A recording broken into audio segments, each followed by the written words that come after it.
can be found in any number of places. Scientists will tell you that it comes in newtons.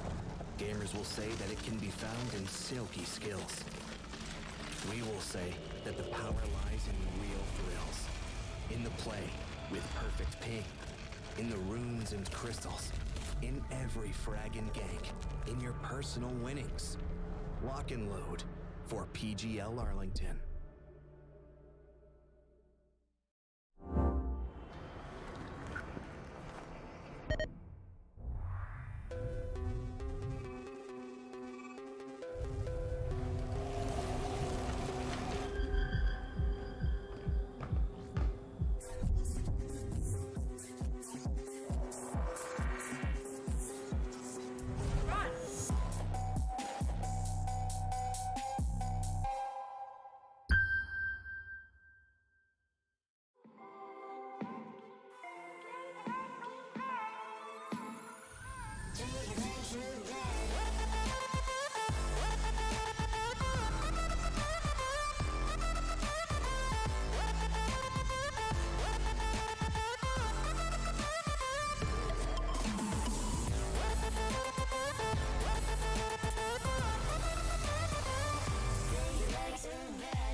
Ladies and gentlemen, welcome to the final day of the group stages here for the PGL Arlington Major. It's Danog and Aries bringing you the action. Danog, how are we feeling? Because we have a incredibly exciting series to kick us off. It's RNG taking on Team Liquid.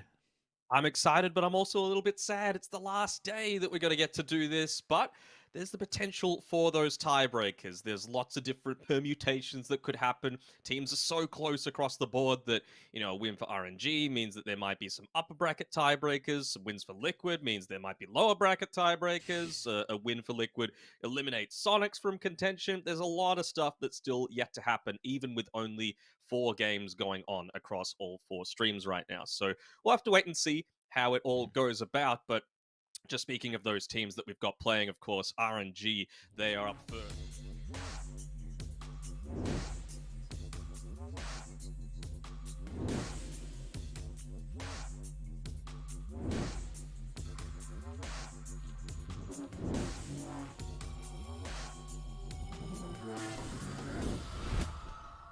5 pub Nature's Prophet build where you just run at towers constantly and feed your life away. Not griefing, like it's an actual build from an SCA player, but yeah, the rest of the guys looking really solid. And honestly, Anna as well. He was one of the people that's actually picked up a Rampage that you and I were casting earlier this tournament. Yep. And their opposition being Team Liquid as well.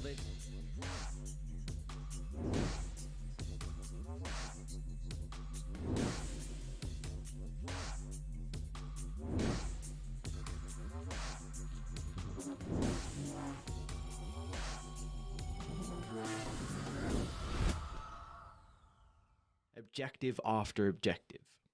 Yeah, they were looking pretty solid after day one, going 3-1, I believe, but then they've had some leaner days, let's say. Currently, they're sitting 6-8, so going 3-7 since then, and I'm sure they want this to be one of those up days. One win is minimum needed to be able to deny a lot away, but there still will be those potential for tiebreakers, even if they do get up to those 7 wins. Like Talon, even though it might be unlikely, if they 2-0 OG, they can potentially be still in the equation for forcing some of those lower bracket tiebreakers. So, yeah, 7 wins isn't necessarily going to be enough. Yeah, 2 wins for Liquid will at least keep them in the tournament. And like we said, 1 win knocks Sonics out of the run because all we have is Group A action for the last day of the group stages, where, like you said, it's It's been a hell of a run. The days have all blended together. There's been so much Dota going on that we've been casting and on other channels as well. We get off stream and then we pop up all the channels, and all of a sudden, I have 3 monitors, which is perfect for me. I need a 4th where I can have that extra stream going. Maybe I should invest in that 4th monitor for these occasions like this. Absolutely. You just get the whole mainframe going Yep. up in front of you. I've only got 2, so I don't even have that level of luxury. But no, it's been some great Dota so far, really even across the board, like we were saying. I had a bit of a glance towards the mainstream, and they actually showed the region win rates across the board. And currently, don't think it really surprises anyone, but China well in the lead. 71.4% win rate for the Chinese team so far, which goes to show they were missed heavily during that last major up in Stockholm. So great to have them back, and great to see them performing on LAN, even with a stand-in. And we do get to see one of those China teams battling against Western Europe. We got the draft underway. Liquid taking on our.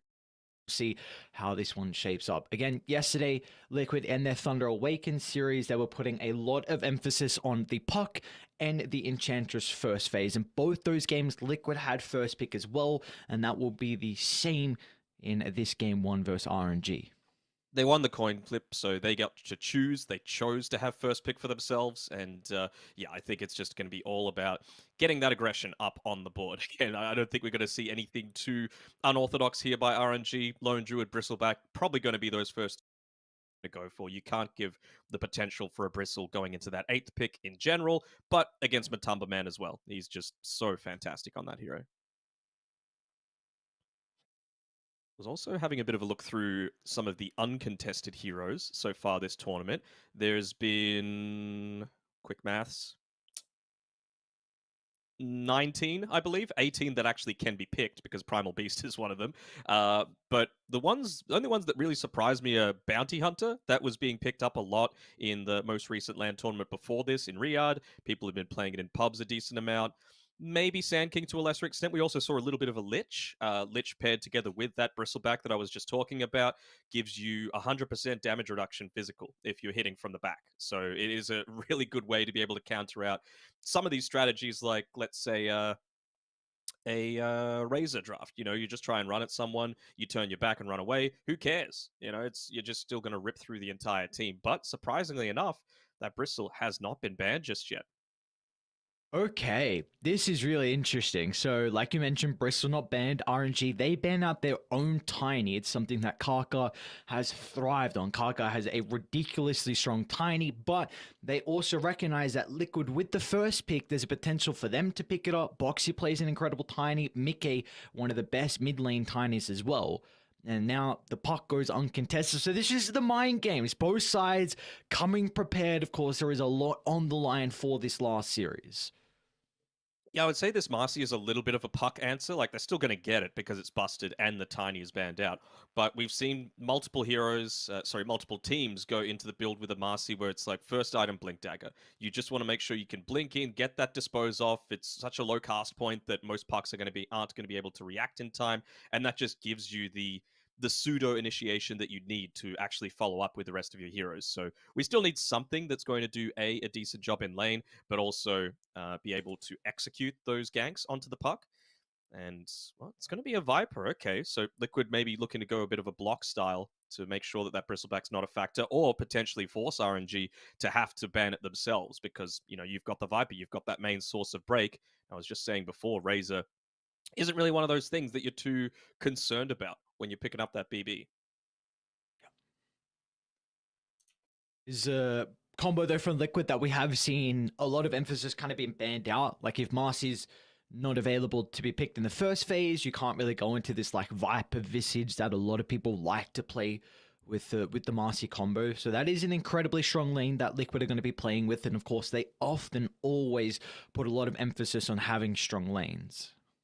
Yeah, and the other thing as well is that Marcy solves a lot of those issues that Viper has. Like, all Vipers want to do, if you're playing at position 3, which is mostly the case, is you want to dominate the lane and you want to make sure that you're not feeding. So, and that just is involved in standing there and man fighting. Marcy gives you that movement speed that you're lacking, even just to dispose, to be able to get out of, I mean, let's say RNG goes into a Tusk or a Clockwork, for example. Viper's just dead meat if he's caught inside shards or cogs. Marcy, dispose him out of it, give him a rebound, able to run away. So I'm really liking this pairing. It sets yourself up for the early game as well as mid game once those rotations are starting to happen with the puck. And how do you feel like RNG need to address this lane now from Liquid? Do you go for a safe lane that can play aggressive as well to match that tempo? Or do you look to go for like a more defensive lane off the back of healing and pause and looking to kind of play and avoid the Viper Marcy? Uh, you can do both, but the thing that I'm looking more towards is just something that's able to leave the lane in general at like even level 3. You go into, let's say, Terrorblade. It's not massively popular, but it is one of those heroes that Ana would like to play. You know, you just sit back, you farm, you get passive, you build up a net worth lead much faster than the enemy's core is going to do.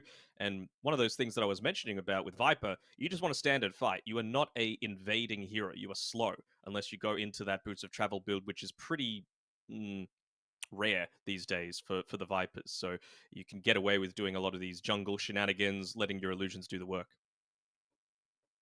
Versus Void Band. That it's been interesting to me because Viper has a bunch of damage over time, and I feel like often you'd like to pick the Viper into that matchup. Is there kind of something I'm missing there? Um, Good question. I mean, maybe they're just thinking that this Viper might not be being played as the position 3. Maybe it's a 5. Like, we've seen it occasionally get picked up in that role, but yeah, it does seem a little bit odd to me. But clearly, Liquid, that's the one thing that I've really liked so far from them is their drafting. They've been very strong at reacting to what the enemy teams have been doing rather than just going with their own cookie cutter style every single time. So clearly they have something in mind.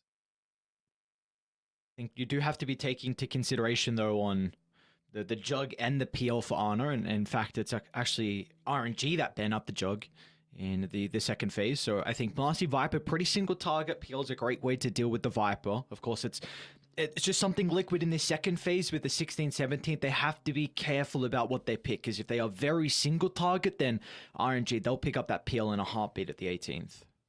Yep, PL, Naga, again, the Terrorblade, like I was talking about, this is just another one of those ways to secure the lane, right? It's not something that Xnova loves to go into in recent times, but desperate times call for desperate measures. And, well, when you're laning up against a Viper, that's what you want to do. Surprisingly enough, that Bristle gets all the way through, and it's going to be paired together with a Bristle. I mean, this was the combo back in the day, right? You just keep that Bristle fully replenished, and you never have to stop. Pretty fast draft by Liquid. Strong lanes, great way to surge off into the mid game. Early BKBs, and then puck really doesn't do much. No real way to invade the backline once you've got the until you've got the Blink Dagger, which I feel like your farm is going to be stifled. And now you've kind of got the issue of, well, someone needs to build a break on RNG, or we're just going to get run over by this. Even just to be able to hit into the Nether Toxin, not the Nether Toxin, the Corrosive Skin is a little annoying, right? So something that's able to get it onto the Viper could be very important. I don't think you want to go like a CK or something like that. Again, they are kind of single target, but Bristleback and Keeper of the Light resolve those issues. But I'm just thinking of fast-ish paced, strong enough in lane with some lifesteal. Could Monkey King be a possibility? I don't know. Would be nice with the puck. Of course, there is some synergy there. Curb the Wukong's command, being able to offer you a lot of team fight. That is one thing that I guess Liquid are kind of lacking at the moment. Like, they really don't. They're going to look to be so far ahead where the team fighting ultimates aren't a concern. And I suppose RNG, they don't really have that at the moment. They do have 2 picks to lean into if they are able to find some synergy there. But You think they could hoodwink on RNG? That'd be a nice way to give them the break with a sharpshooter. They do go down that Terrorblade route that I was talking about before. So again, like, Bristleback doesn't really want to invade. He wants to be, using his jungle, using the stacks that a Coddle or a Marcy is going to be able to build up for him. I guess if you get some of those early towers, you can transition yourself to being on the other side of the map, particularly before a lot of those break mechanics come out. You feel essentially unkillable, particularly when paired together with a Marcy or a Coddle. Mhm. But yeah, the TB is a good answer. You just sit back, you farm. I don't think TB's game is going to be hindered too much once he gets out of the laning phase. It's just That's the what main thing, happens yeah. to be able to respond to what Liquid's doing. I think the real question is the laning phase and how he's going to be able to play. Abaddon should be able to help out against a Viper, but I'm looking to see what Liquid can do now with Mickey's hero to address the Terrorblade. There is the potential to play like a Coddle 2 into a Puck, like the Coddle's really a big issue, so never mind about that. I'm looking for Ember and Void Spirit. They are really kind of probably the two standout mid laners I feel like Mickey could pick up.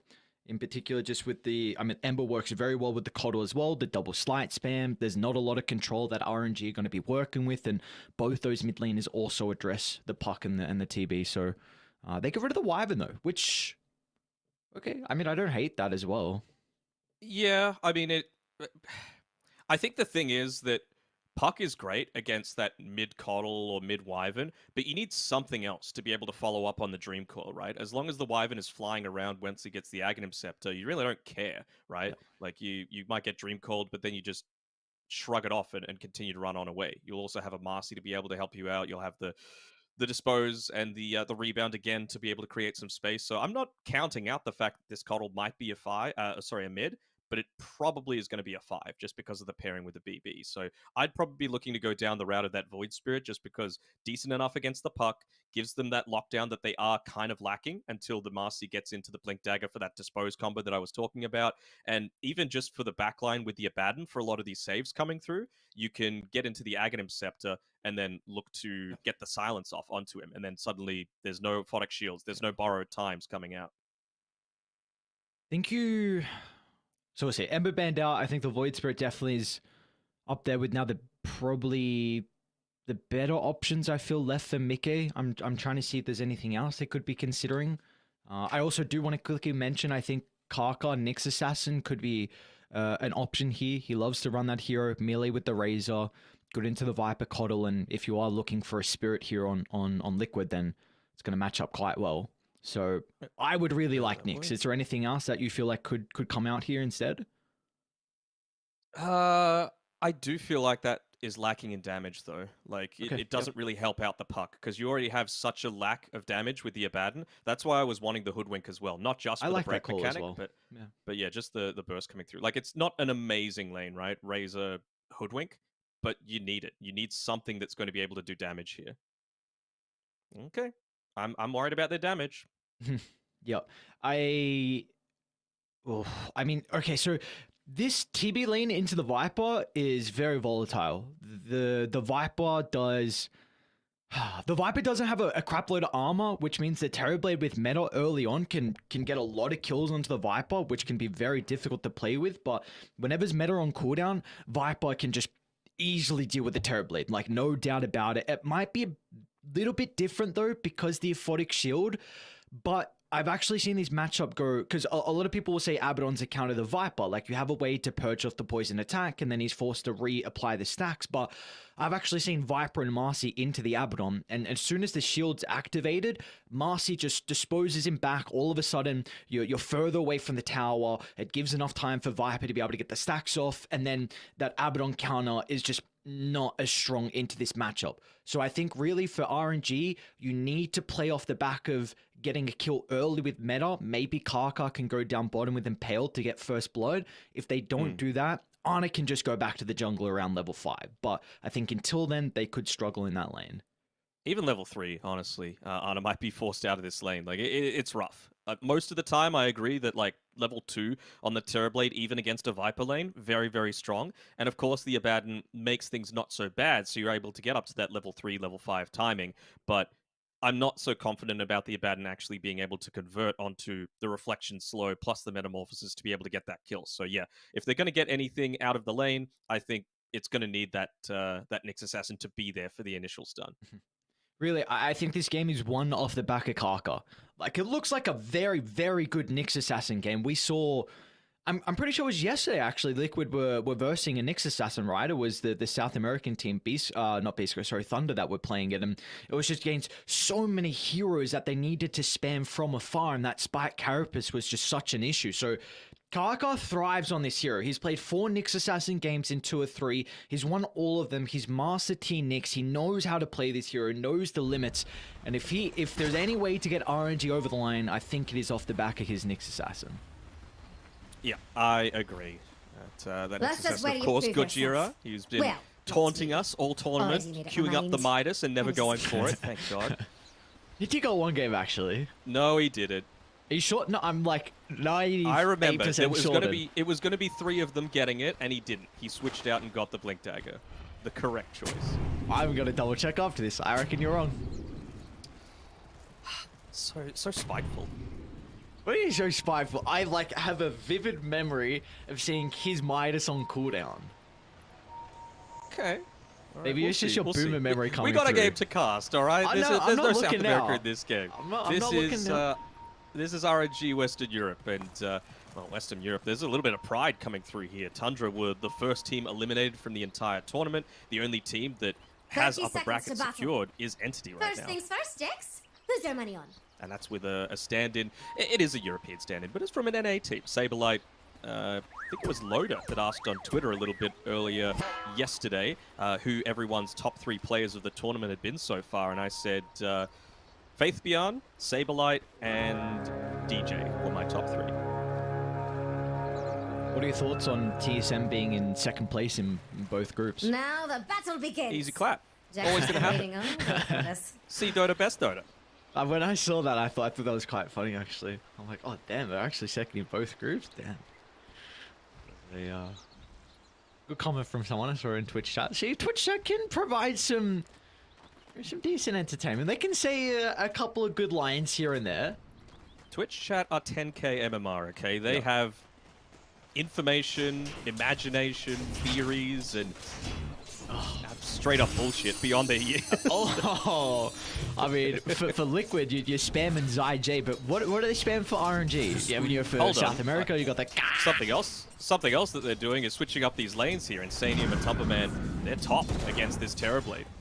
So something a little bit different. I mean, the Quill Spray isn't going to be massively effective against the Terrorblade, I suppose, but it does make this change up a little bit weird as well. You've also got Kaka up here with the TB2, so they scouted out the fact that this change up had happened, and it means that X-Nova is going to be able to follow Zai around, so well done by RNG. Okay, so it means Arna's going to get a lot of farm top. There's nothing Bristol's going to be able to do to deal with the Terrorblade. He's got a crap load of armor. And I think has he got stick coming up? Yeah, he's got stick coming out. So Arna's going to be fine top lane. I think bottom is really where the aggression's going to be. This should still be a favored lane for Liquid. Again, I don't think the Abaddon in this matchup is a big counter because of what the Marcy's able to do. And they're playing the safe lane now, which means they have more room to chase down RNG, which is exactly what you want with these 2 heroes. Yeah, absolutely. I mean, again, it's all about that level 2 timing for Boxy. He needs to make sure that he's got that dispose at the ready to be able to catch someone out immediately after X-Nova uses the Aphotic Shield there.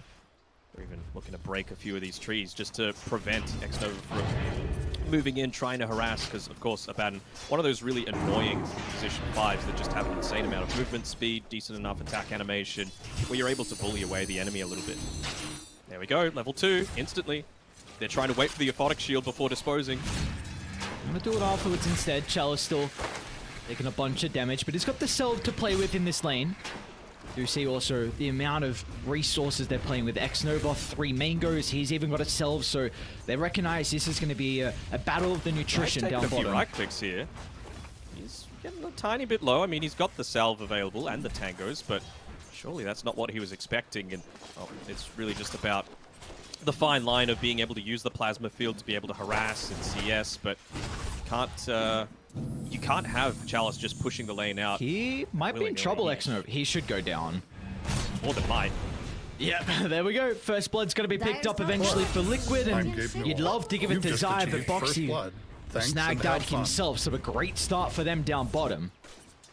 You expect that to be the case in any Viper lane, right? Except maybe a Razor plus an aggressive support, but Abaddon just isn't that. Speaking of the Razor itself, he's going on again, level 3 as well on Zai, so he's going to be pumping in a little bit more of that poison damage. Boxy actually might be in trouble Although Zai's going to push on forward to stack up the poison attack, and Chalice, he should tick out one charges, buying some time, but it's not enough. And now the Abaddon as well. Zai's going to look to turn it back around. The shield breaks off some of the poison stacks for the moment. So X-Nova will be able to reposition the tower, but Liquid continuing with this strong start. All the aggression coming out from them down bottom. He was just 5 HP short from being able to survive there on Chalice. He had the Tango ticking, he'd used the stick, he was underneath the tower for the extra regen, but it just wasn't enough.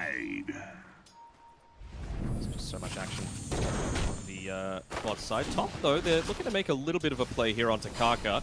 He's body blocking, though, to make sure that Ana might be able to get a few of these hits in onto the Bristle, and oh, the miss! The miss! Oh, no! The miss! They made it so they trade each other's lives. Oh, God. Oh, thank you, Gaben. He gives, he takes away. Ana's like... Still, though, you're going to be happy with the Terrorblade being able to pick up this amount of farm. Obviously, like you said before, Zai would have loved to be able to get that first blood kill. The fact that he hasn't means that he's only about 100 or so net worth ahead of Chalice, even despite the fact that he's died, and they're needing to use a lot of their gold onto regen just to make sure that he's able to stay in the lane.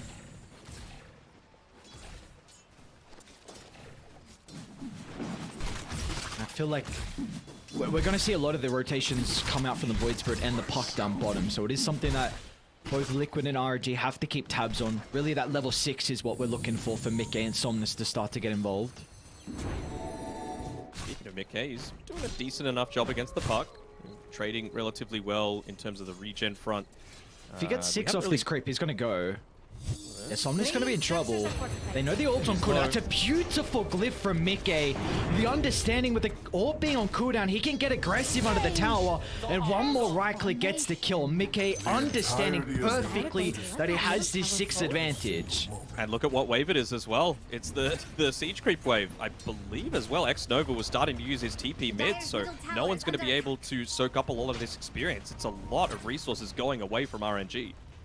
Oh man, even Insania rotates, gives him a little bit of mana to work with. It's gonna help secure the rune. What a start to help out Mr. Mickey. And Insania is just gonna stick around. Kaka knows Insania is here. Oh, the freshly placed Observer Ward as well, instantly removed. Let's see if they get the RNG though. Mickey's gonna jump in, refreshing the ability. Somnus throws in trouble for the moment, all up in a couple seconds, but Somnus goes down for the second time in a row. That's coil expanded, and now they're going to look at Kaka. Sanya's got the chakra up in a couple of seconds to refresh the abilities, but Liquid, they are so happy with getting Somnus once again. I've been really happy with the Liquid game style. Whenever they look to go aggressive like this, they're just great when they're able to play that slightly faster speed than the enemy team.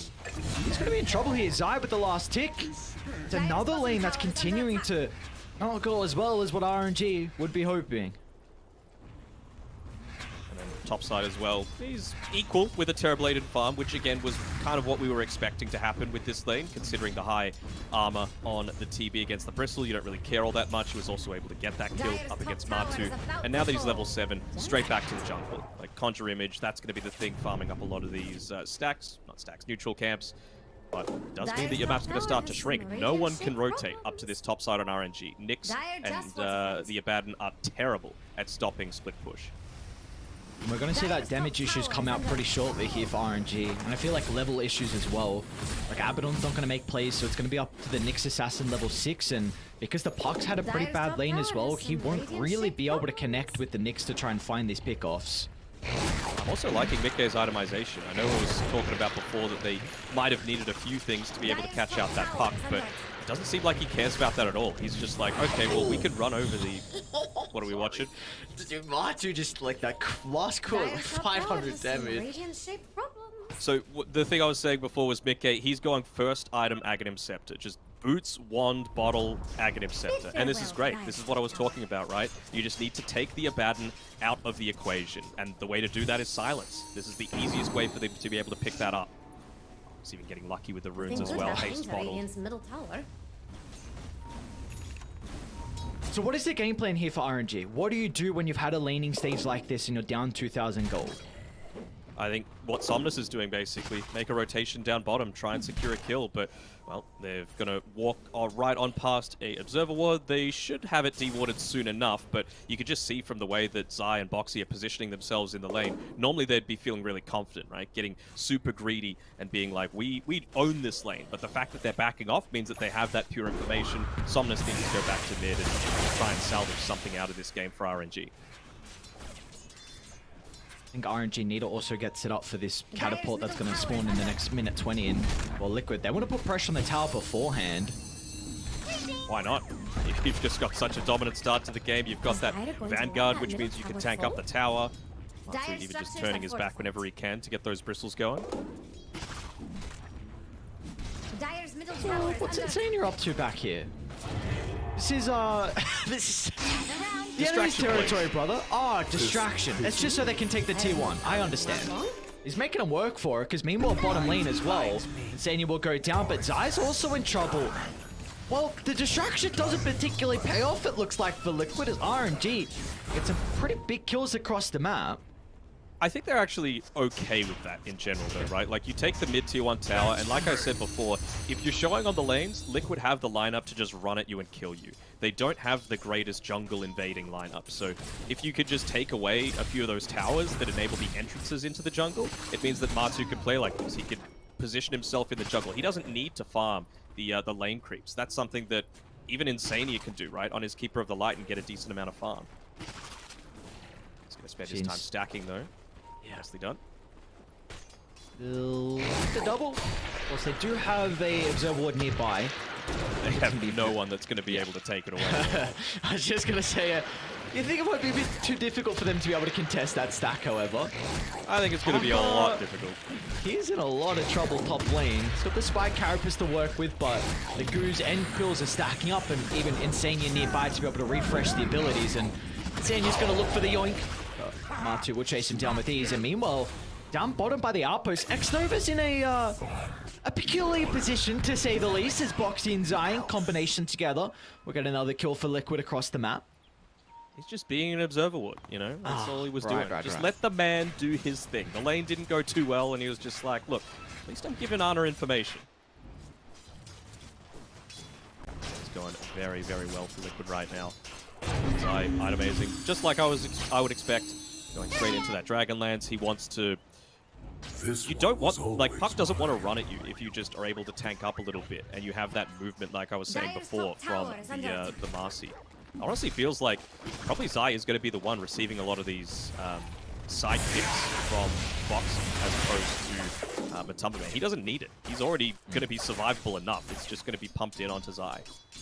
Yeah, I wonder what he itemizes after Dragonlance, though. Like, if it's going to be BKB's second item, or if he feels like he needs an armor item. Because I think he will at some stage, maybe like Shiva's third. He actually could go AC if Matsu doesn't want to go down that route. Because you're going to have, like, Viper is really, really... The way you kill the Viper is off the back of the physical damage. So we'll hold that thought as... Yeah. They're trying to invade this stack taking. If they could get this kill onto Matsu and steal some of that farm away, that'd be huge. Kill. But I don't think they'll have the damage to do it, man. They've got the sentry. They're going to see Karkas shortly. Yeah, Matsu is aware of this. Instantly looking to TP in. And they can take the fight on Liquid. They need to bring the numbers. They do take the hard camp, though, on RNG. So that's a bit of a bonus coming out. But they target down, though. Matsu's going to run down Chalice. Soaking away the damage onto the Marcy at the moment. That's not the key target you want to take out of the fight. As Matsu can step in without a care in the world. Mickey's going to show up as well. But they will lack the control. Just TP. Oh, just TP. Oh, nothing they can do. Yep, that is the one area that they're lacking, right? They don't have the greatest ways to lock it down. Just runs into the Nether Toxin, gets the first stun into the Impale follow-up, and RNG, they've got two members that can join instantly.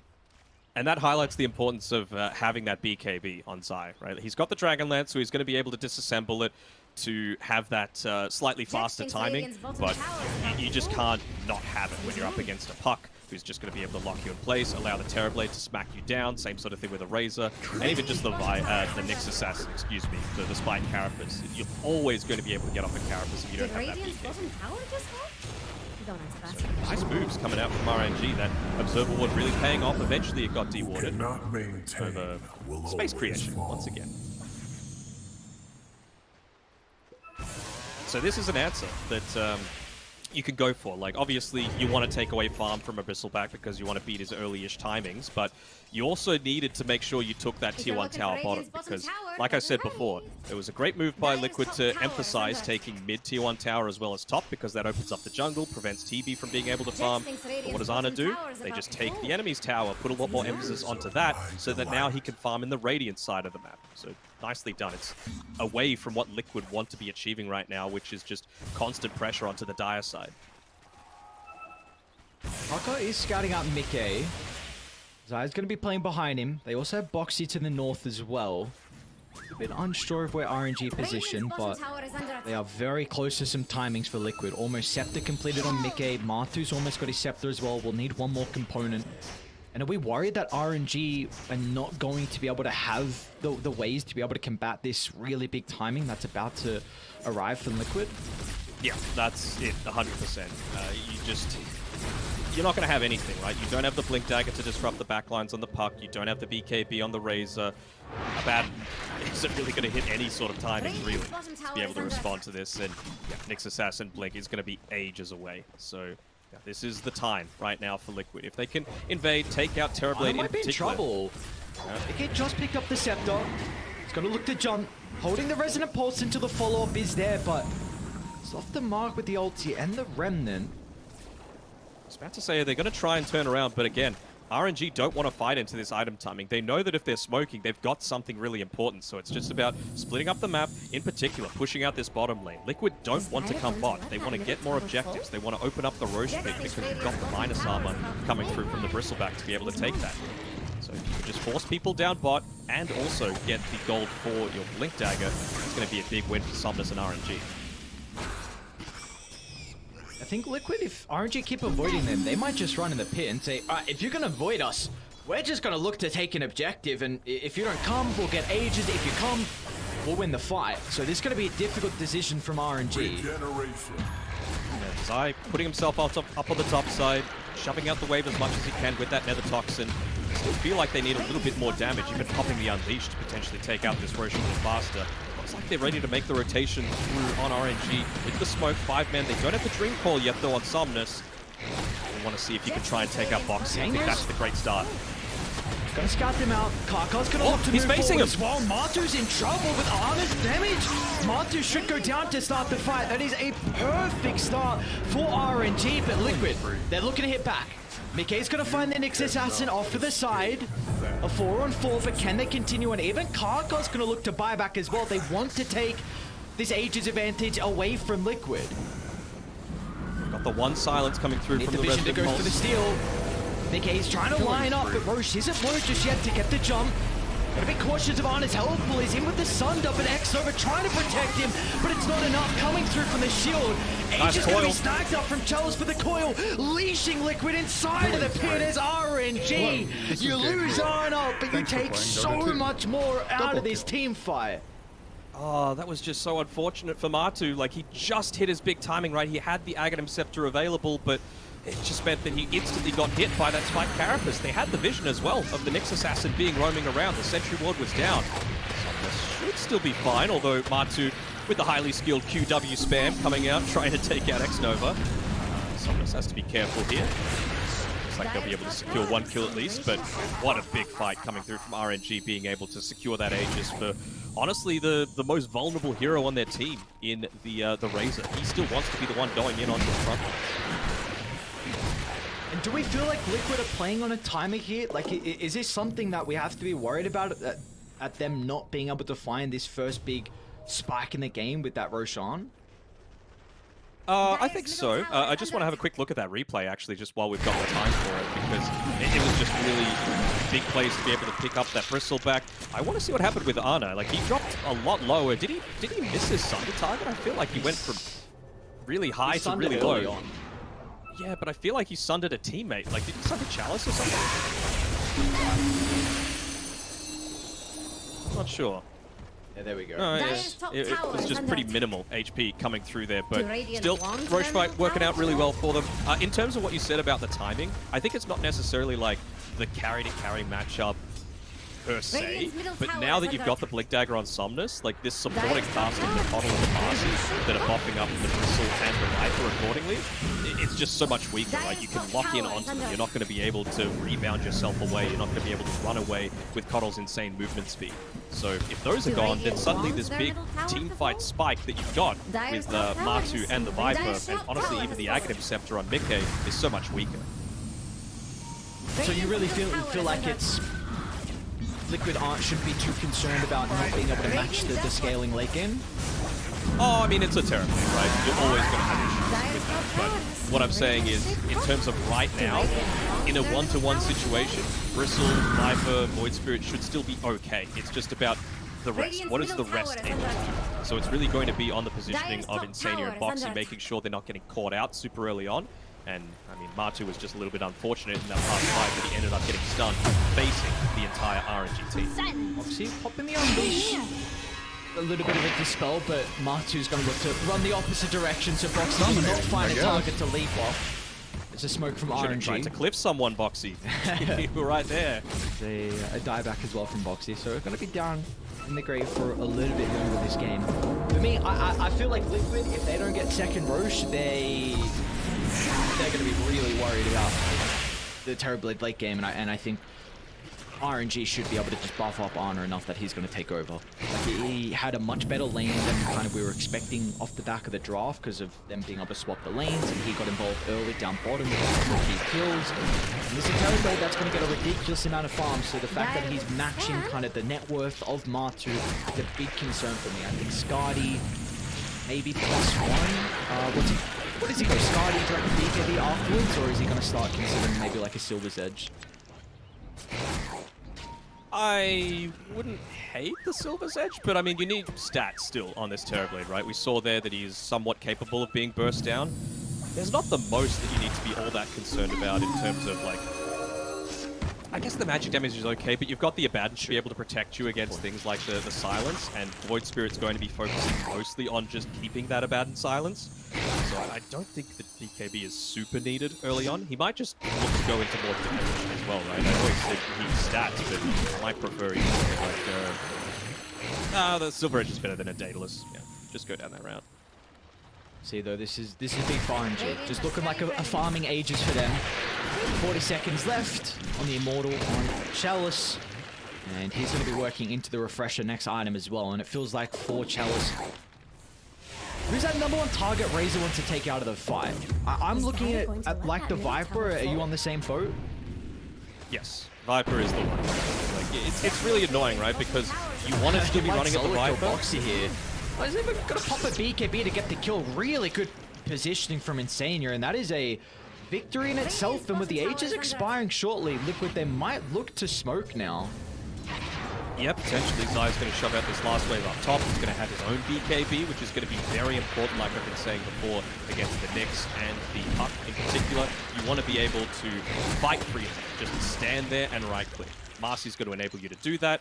So, yeah, this is a really big timing. I thought maybe RNG would have been able to punish that with the fact that he didn't disassemble the Dragonlance. Would have been a little bit slower, but now they've got both. Now Viper is a real concern, honestly, for RNG's lineup. You could take out this Razor early on into these team fights. Got the BKB also completed on Matu, so they're actually going to look to smoke down and maybe connect to the Bristleback's location, but going to this triangle is very difficult. Look at the positioning out of X-Nova, really nicely done from the support on RNG, just playing in front of this Terrorblade. Okay, Smoke's gonna pop. Does he jump without getting the vision? Gonna see X-Nova for the moment. The Spike Carapace gonna hold what him a back. Carapace! Oh, Kaka! What have you done to them? Liquid, they weren't ready. The counter initiation was on point as Kaka's Nyx Assassin. We brought it up. He had to be the X factor for them in this game, and we've seen that so far. Best Nyx in the world, man. Like, he just does so much with this hero. Constantly able to scout out his positioning even prior to that. I know you were praising X-Nova, but he was covering the left stairs as well. So just being this constant roamer, the preemptive use of the Spike Carapace, because again, they are lacking in control on Team Liquid's side. It's really only that Marcy plus the Void Spirit. Let's have a quick look again at just those quick quick fingers, the quick mind as well. He instantly sees the Marcy bounding on in, puts himself onto the key target, which is that Abaddon, gets the double stun through, and then it's just easy as pie for Arna to be able to jump through. Now RNG. It's like The wise old man, they like to call him. the wise old man has helped them accumulate the first net worth lead they've had of this game. 23 minutes in, we're even in kills, but that was a bit of a window that Liquid had, knowing the Aegis was on cooldown, so the Aegis ticked out and the BKB was on cooldown from Chalice. And dude, Kaka, not again, man. What are you doing to them? He's got Blink in one. Easy clap. Kaka! Oh, tip him! What are you doing, RNG? Give this guy some tips. So they're going to be looking for Chalice right now. They saw the courier coming from the secret shop towards the Dire jungle, so they're thinking that, okay, we weren't able to figure out our highest target. Maybe we can still get Chalice, but no, he's going to be able to back up just in time. This is just... It's one of the big weaknesses of this Marcy hero, right? We've seen it be the case when it's being played as a core. It's even more pronounced if you're not getting a bunch of these kills, if you're playing as a support. You have almost no farming tools. And it's so important for Boxy to get this Blink Dagger, because we just saw what happened, right? If he has to rebound in to be able to catch out one of these high priority targets, you can get Carapaced, you can get locked down, whereas if you just get that Blink exposed, like that's his use right in this game, honestly. Breaking smokes, trying to bring Matu and the rest of Team Liquid to their next item. So you mentioned that Boxy isn't able to, he doesn't have the capability to be able to keep up in farm like someone like the Keeper of the Light, as we see Insania. He's got a ridiculous amount of net worth to play with. And what can we see Insania do in these team fights? What is that item that maybe can help Liquid have an advantage here in the upcoming fights? Honestly, I'm struggling to find out what it might be. I mean, if you go super greedy, you can get into the Aghanim Scepter, of course. You know, Razor, Terrorblade, they don't really like to be able to turn onto a different target. They want to be just bursting through your team instead. Something else that's a possibility if you wanted to get super greedy is going into like a Scythe of Vice onto the Keeper of the Light, because that is one of the ways to instantly lock down the puck. You can get the Nyx Assassin locked when he doesn't have the... so he can't get Carapace damage back onto you. When we see this sort of lineup, the typical answers against a puck and a Nyx Assassin is Alliant, just because you're always going to be able to get that instant jump hex and there's no counterplay to it. Well, it's a big tower for RNG to take. This top T1 tower is going to be able to open up the triangle, because Roche will be up in a minute, so you need that control for RNG if you're going to be able to secure the second Roche of the game, and this really will dictate potentially who can take game one. So they've given the gem. Insania bought it up previously, and they've just given it over to Matu. He is tired of this Kaka Nyx Assassin finding him out and just ruining his day every single team fight. Honestly, like, Liquid had these two huge timings, and they made the right moves for it. RNG just scouted it out entirely. See the odds? Dude, RNG's odds right now over Liquid, that is not what I would expect. What's the probability? 78%. Yeah. I mean, they still are a very, very strong lineup, right? Like, Bristleback, with all of these buffs, can run you down. It's just about finding the right initiation. So big credit has to go to RNG supports. And, well, they just checked the Roshan, and it's respawned right afterwards. So Kaka might be the first one to get that information. They actually see him here. Sonda's going to jump. A bit greedy. Oh, the coil! Into 3. Arna's going to be able to move into follow-up as well. They've broken the coil instantly, so Mickey's going to be okay on the left side, but Liquid, they don't want to stick around to take the team fight. They could fill up their resources and go back in. That is a win. Meta expended, coil expended to RNG force Roche. Even just that first Eye of the Storm as well.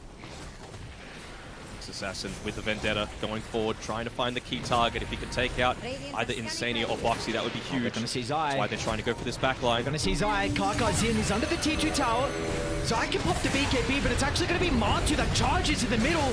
Mickey's got the follow-up as still well. alive. They haven't been able to kill off the Nyx just yet, or X-Nova, and it looks like Liquid on the retreat. They're not trying to take the head-on-head fight because they know the meta is soon to expire. But they did expend the BKB, which is really important to enable Matu just to beeline into the middle. Still, though, I'm not sure they're too worried about the damage coming back their way as well. This is something that I was talking about during the draft, is that RNG are going to suffer from this when meta's not available. Abaddon, Nyx provide you basically nothing. Kaka, he eats the remnant, they get the stun full up, Mickey's in trouble! They need a way to be able to protect the Void Spirit, that's where the Force stuff can come into play, and Amadu picks up the double damage, Dribble just charging to the middle, bashing down one, moving to the Terrorblade next, Ana, he turns it back around with the Sunder, the buybacks are coming up from RNG, but can they reconnect to the team fight fast enough? As 8th the Remnant will hold back the escape of the Terrorblade. They've got to dissimulate to get the kill. It's all on Somnus now to turn the fight back around. He secures the double. Tick, the stuns he again. Away. Karkov's going to move forward as well. Off the mark, Josh with the stun. Chelsea is going to try and charge up the high gun as well, but they need to respect Liquid. Matu back in the action, and he wants revenge, and he'll find it on X-Nova. An easy kill to the Abaddon for the control. That's one thing that's lacking on Liquid for the moment. They can't keep the puck locked into place. So Somnus, he'll be out to the right side, but Chalice, he will not have the same fate. Matu will easily chase down the Razor, securing a big kill to the offlaner on RNG, and Somnus will continue to clean up the fights though. Oh, what a big fight for Liquid. Just being able to finally turn something around, get an objective that they've been pushing so hard for, and it's all on the back of just being able to find out that Nyx Assassin towards the start. He was, for the first time, a tiny bit slow. It just let the Viper get underneath the tier 2 tower, let the 4 staffs come into play. Might have even been another one of those instances where Ana, to his credit, he doesn't have the Blink Dagger or that quick way to be able to close on into the team fight, but the damage was lacking. They couldn't clean up that first pick-off that they found. I think Insania had the Ag Shard for that fight, so maybe they were able to TP in the Matu Bristle off the back of the buyback. We might see it with the replay. Oh, so tense this game. How do you even so much on the line? I was going to say, how do you replay this, man? It went for so long. It looks like this is the start of it, though.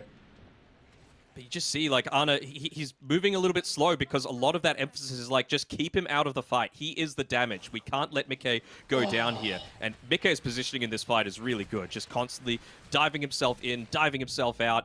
They were able to get a decent enough turnaround there with Ana, but eventually, at the end, he does fall. But, yeah, Mickey just playing the team fight so incredibly well. And, well, Liquid, they're right back into this. Those odds, they're starting to get a little bit more towards even. So okay, it does look like Matu picked up the Ag Shard as well. So he's going to be working with the Hairball. Of course, he's got the Aegis to play with as well. Liquid back in the lead in regards to the net worth. What can we see them do with this Aegis, though? Do you feel like they're ready to fight straight away? Well, now they are. Boxy Blink Dagger. That's what I've been waiting for this entire game, and it's taken him 31 minutes to get there, but it is going to be so impactful this game. Just to be able to find that instant lockdown onto really any of these targets, right? Like, the only one that you don't want to find is probably the Abaddon and maybe the Terrorblade. Ana's going to have someone playing alongside him, but you take out the Nyx Assassin, the Viper, Bristle, Void Spirit have free games. You take out the Razor, Viper, his life becomes a lot easier. You take out the puck, the control is there. You don't need a BKB. Chalice is in trouble. They're going to look to reveal the blink here. Nice read. Just escapes, looking to connect back with his team. Insane is going to drop the ward down. They can get the jump. It's all going to be off the back of Boxy. They're in with the combo, and Razor's out of this fight. As Amatu, he can chase down for some more targets. They have any stuns? They do not. So X-Nova, successful TP out. Like that with Matu's Somnus mid lane. Well. They get the first stun. Your ult on cooldown now as well. The Hunter's going to look to buy him a little bit of time. The follow-up probably isn't going to be there as Boxy has already used the stuns to be able to catch up. He's disposed Matu just to give him a little bit of extra speed. I honestly feel like this Bristle might move faster than a frickin' dispose. High ground off this. Good. At least test some buybacks, perhaps. Looks like they're not feeling all that confident, just waiting for the creep wave. So he's forced the team going back and prevent the wrap from happening.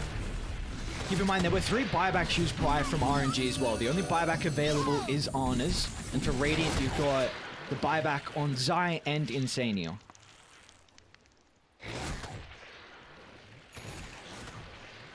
But you just see what a difference it makes, right? Having that instant lockdown. They don't burst down Chalice if you don't have that. He's going to be able to react in time. He's going to be able to BKB, so all of that damage just doesn't come through. So the fact that they were able to claim it, and what I was saying before, Matu realizes the fact that they are still honestly a little bit lacking. He's going into the Basher next. He's already got the Vanguard, so it's going to make the Abyssal Blade build up just that little bit easier. And, I like it. Just more lockdown to be able to convert onto some of these pickoffs. So really, it's the most important hero on Liquid's side right now is Boxy. Like, his positioning has the potential to win them this game. I feel like it also comes down to Xnova and where he's positioned, because he could counter this jump from Boxy. He gets that shield off, and the turnaround's going to be there. You know, maybe it's onto the Razor, they jump. All of a sudden, Chalice pops BKB, Eye the Storm, and now you're in the middle of it all. It'll be rough, though. Yeah. I mean, how does he get in? He's only got a 4-star. It's got to be not enough. perfect positioning from Xnova, and that is difficult to do, especially in a game like this. Honestly, even once the Basher comes out on Matu, like, I'm not sure if Xnova's positioning is even going to matter. Doing a lot of poke damage. Just for 30 seconds till the reclaim. They're going to look to smoke out and connect. They see that the Viper TP'd away. They're going to have the recall shortly to be able to bring it back. Matu, 15 seconds left. Spiderlegs gets him inside the river. The bonus movement speed coming out as well, RNG, to continue running up to the higher gun. This is a scary fight to take now without any vision. Don't you love Marcy? All that extra movement speed, the rebound basically completely negating the effects of the reflection. Hero's cool and all. More than that. Mickey, don't go for it. Mickey, don't go for it. First stun. Oh, he's going to pop a BKB and actually look to turn onto Kaka. And the big kills, they're going to be able to find it, but they haven't got the kill just yet. Though. And now meanwhile, Chalice in the middle of the fight. A BKB is going to charge back Matu, hasn't locked onto the static link, so Liquid. A successful retreat, but they do lose out on Boxy. Now Ana just charging forward. Silver's Edge break is out. Zai's not going to be long for this world. 2 kills and Somnus is looking for more. They've got the coil if they want to drop it, but it will not be required. He's going to use it actually afterwards as Insania moves up to the higher gun, and they'll get the kill afterwards. No buyback on Boxy. You've got it on Insania and Zai, but Ana realizing the only lane that's possible to be pushed in is this top side, immediately moving up there. They might jump Mickey instantly. They're going to jump Mickey. Just force a buyback out of them. See how much they want to be able to respond to this. Seems like RNG are happy with that. Just more win conditions. It's only a Viper, but again, we've seen a couple of times now that Matu's actually run completely out of mana, so can take out Insania. It feels like, even though the Terrorblade has that Metamorphosis timer that he needs to play around, he's going to reach this period where he just runs out of mana. Same sort of thing with the Viper, right?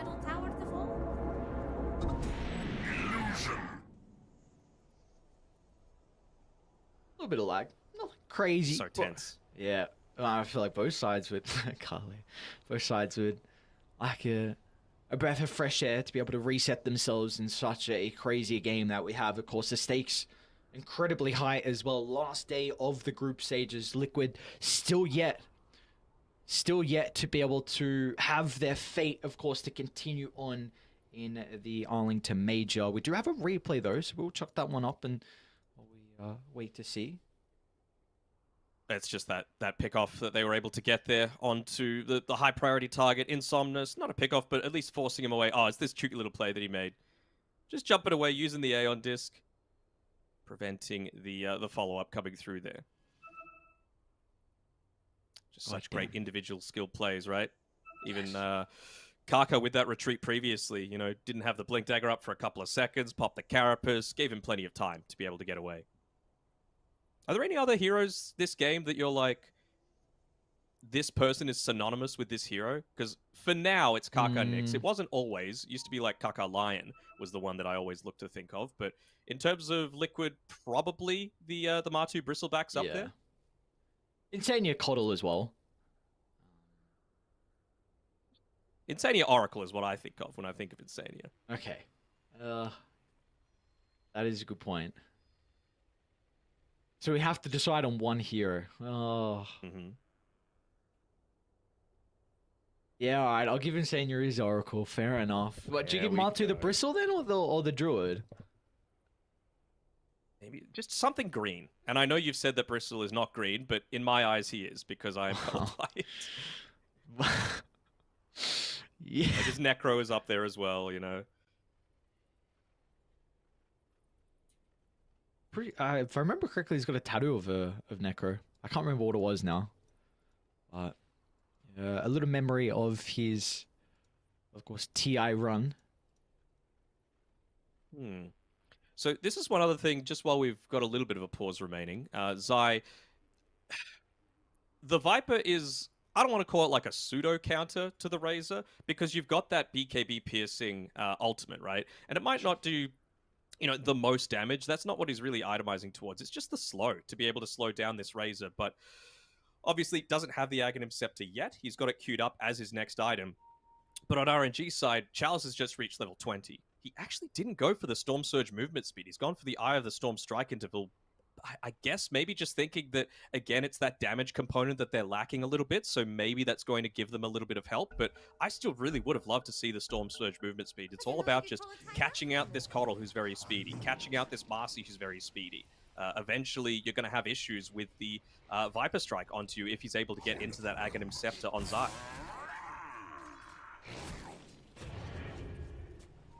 Just continuing to see the items now that RNG can pick up. Now that they've found a little bit of space across the map, Xnova might be... Jesus, Matu, that one hit just takes away a third of his health.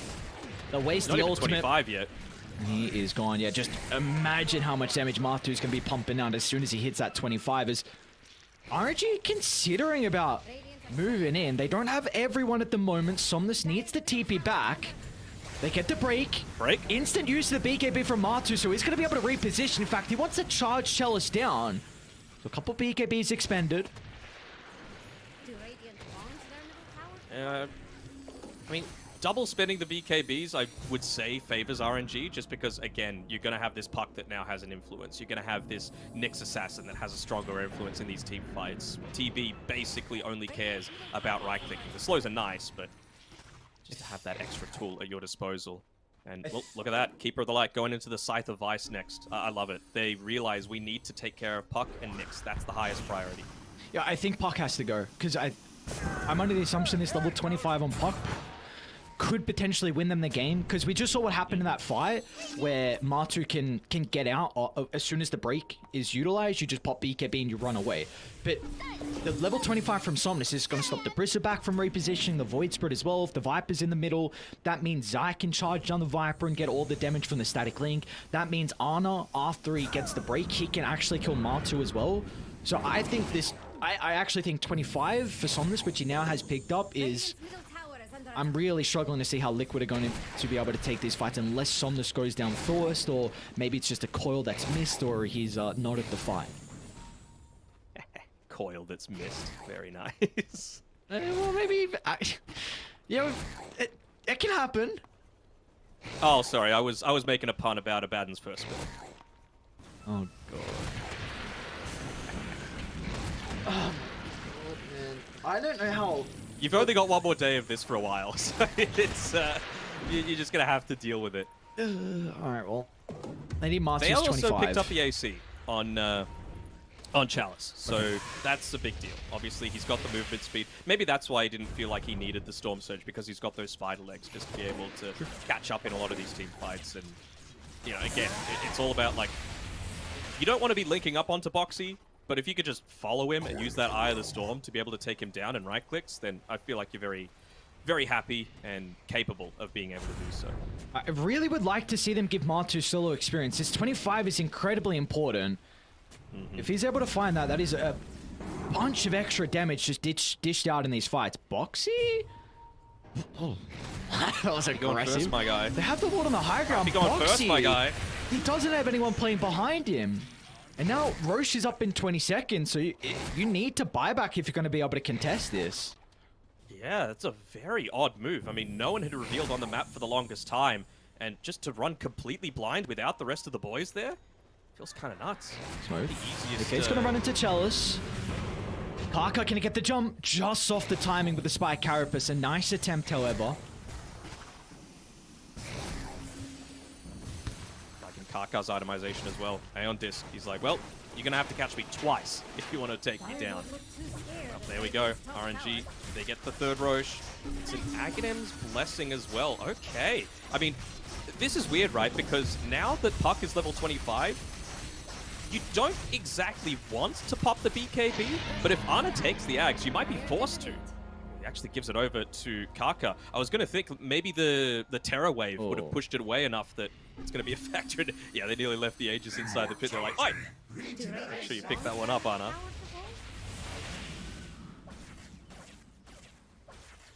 Really struggling to see how these team fights are gonna, like, what's the best case scenario for Liquid, because it just feels like RNG continuing to find these late game timings, whether it's items or talents that are just gonna put them with such an advantage. What can you see? How can Liquid take these team fights later on? Well, I feel like they could take it. Okay, they did give it over to Ana. Good. I was just looking at Kaka and he was just holding the Blessing in his inventory, and I was like, does he know that you need to press it? I know it's rare that a position 4 gets given the Ags. Honestly, I really would have liked the Nyx. I think this hero is going to do way too much in fights. We've spoken about Kaka's Nyx, and I felt like with Scepter you would have buffed him up, but I understand Honor. But if we see a level 25 coil into the Terror Wave with these massive stuns, then you'll eat your words. Game-winning stuff. Quickly, what can Liquid do before... I mean, now you can find the Nyx, right? I mean, he's got the Trickster Cloak as well, which is going to make his life a little bit easier. But yeah, until that Aeon Disc is available, it really feels like the main response. Insania, they're prioritizing his farm. Like, I know Matu wants to get into that Satanic for himself, and it's reaching the point where you kind of have to buy out for this. You're basically not going to be able to fight into it otherwise. You might want to keep for high ground potential, just being able to buy back inside your base as they're trying to siege you. Might see Boxy. Oh, they're going to jump. Zai instead of the remnants of the tier 2 tower is going to be in a little bit of trouble. BKB's going to be popped. They'll even force off him inside the base. That's great by Liquid though. Terror Wave used, BKB used at the perfect time as well, making sure it wasn't going to get that fear onto him and guarantee the coil snap, and then, yeah, forced up as well, right on time. So good individual play coming through there from Zai. They do actually end up buying out on Matu. He is level 25 as well. So if he gets onto the right target, which is that Nyx Assassin, this could be huge for Liquid. DD Terrorblade. Oh god. Look at them wait. Look at them waiting. In they go. The break is out, and Amatu vulnerable, but Boxy with this Aghanim shard. Very interesting shard. What a hero.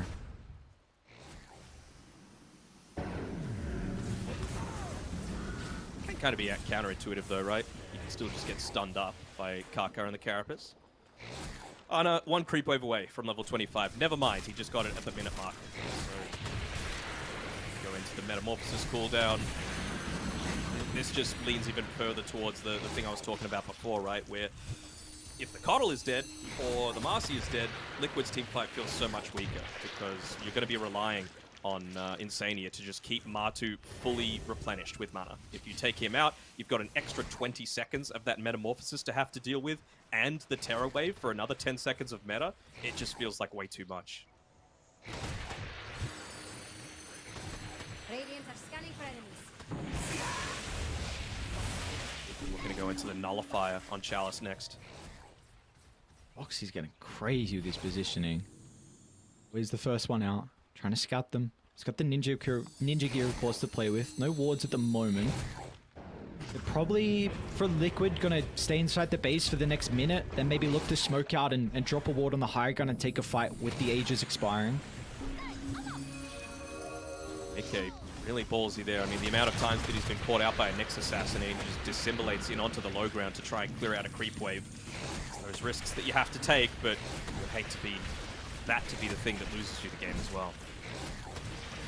Just looking to use these illusions to be able to clear things out in position, but again, Matu's level 25, so he's going to be able to do a decent job at clearing them out, even with how tanky they are. Oh! Just spooking them, bro. Spooking me! I see trouble there. Oh god, what's going on? Why, we're straight in the action. 40 seconds left on the Aegis. How about this, nice though? toss in. Remnant as well. Ana might lose his first life, but X-Nova's going to be able to keep him healthy with the shield. It's only got 30 seconds. They're going to see Kaka next, however. Force Staff out to the left side. Kaka will be fine. Do you smoke now on Liquid knowing the Aegis is about to expire? Well, potentially, but they didn't really pop anything significant on RNG's side as well. They've got all the vision. Do they have, like, yeah, they got sentries down to be able to cover the back line if they look to pop an observer ward there. It's going to be on Moxie again to be able to find that dispose back into the base. But they're being very diligent right now on RNG, making sure to put someone that's survivable but expendable in X-Nova onto the front lines. They're not going to be able to get that backline jump. It's all about Kaka and his life right now. Does look like they almost doubled their net worth lead, however, with that Aegis picked up. Ooh, there's that item. Scythe of Vice. Alright. So with the telescope on Insania, helps out Zai massively. That range. The extra attack range, yeah. Dire don't look too scared of Radiant's top tower. There's, of course, going to be issues, though. You need to somehow pop this Aeon Disc from afar. If you can expend that, of course, a 93-second cooldown on the Aeon is going to be really important. Maybe that could give you then an opening to catch out on this. Even just Kaka, but he's got his Aeon Disc in 40 gold. So, yeah, both teams recognizing exactly what they need at this stage. It's just, can they formulate a situation that's going to enable it to happen? As I say that, the smoke comes out right as the Aeon Disc is being delivered in onto Kaka. They're going. Oh, I was going to say, careful that Courier, Insania. Unseen energies. Going super far back, trying to catch someone out, feeling safe, farming that creep wave on the bottom side. Farming's not the important thing right now, though, for Liquid. They want to catch someone out, and look at how much RNG are balling up. They realize that they have no, like, big AoE control coming through. Sure, Mickey could get that silence off, but it's not game winning. You're always going to be able to beat KB, and, well, now with the creeps hitting onto that mid-tier 1 tower, their movement's obvious. They're forced to come back.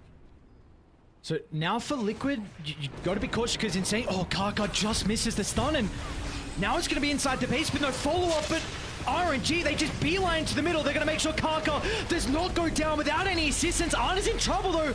It's Tundra at the last second, buying some time, but Martu with the bashes. Abyssal Blade as well, but Arna's going to be able to get some distance thanks to the Terror Wave. He'll turn to kill off Martu. They're going to be cautious, though, because the buybacks, that's how they can come back into this team fight. As they'll just leave Arna alone, feeding him to the wolves, but RNG, that is still a success in the end. That is multiple buybacks forced out of Liquid.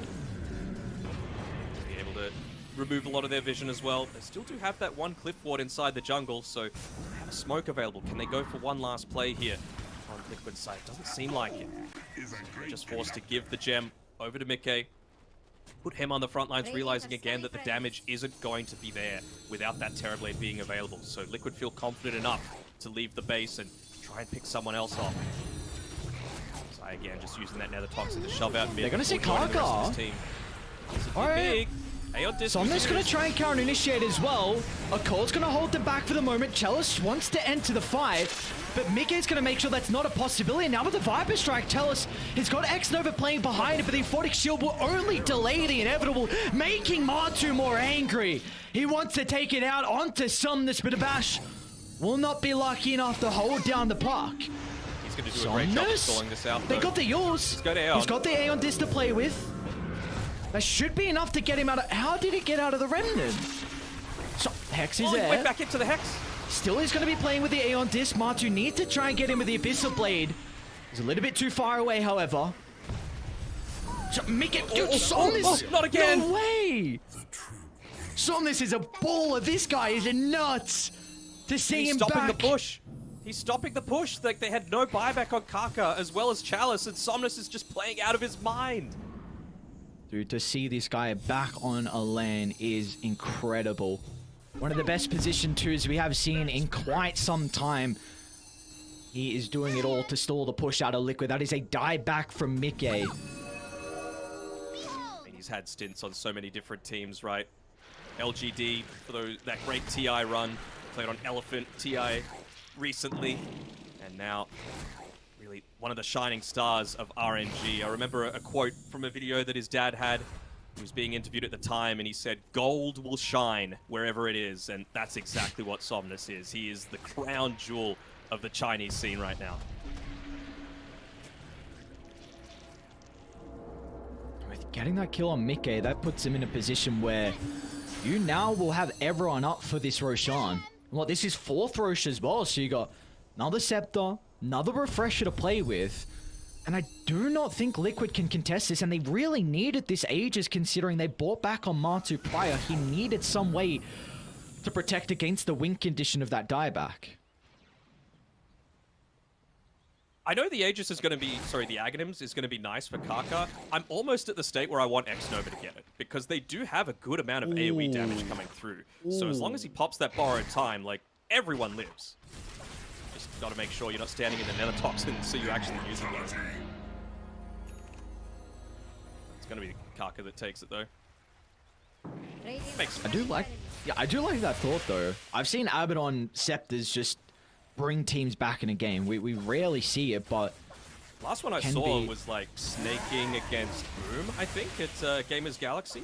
I think he straight up won the game for them in, I want to say, one of the grand final games.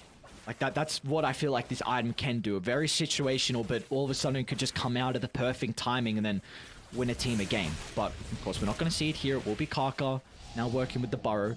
It's going to make this high ground siege that much easier. You've got Ana that can push up, Kaka to protect him, X-Nova's soon going to have a Lotus Orb as well, just to pop over onto the Terrorblade.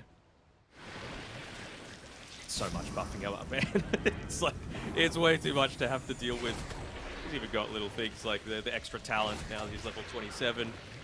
Just buffing him up even further as he gets Somnus. He's like, well, I'm maxed out. They got time. I think the main thing that he's concerned about is Insane. That Hex in the mid lane got him a little bit scared. And he wants to make sure that's not a factor moving forward.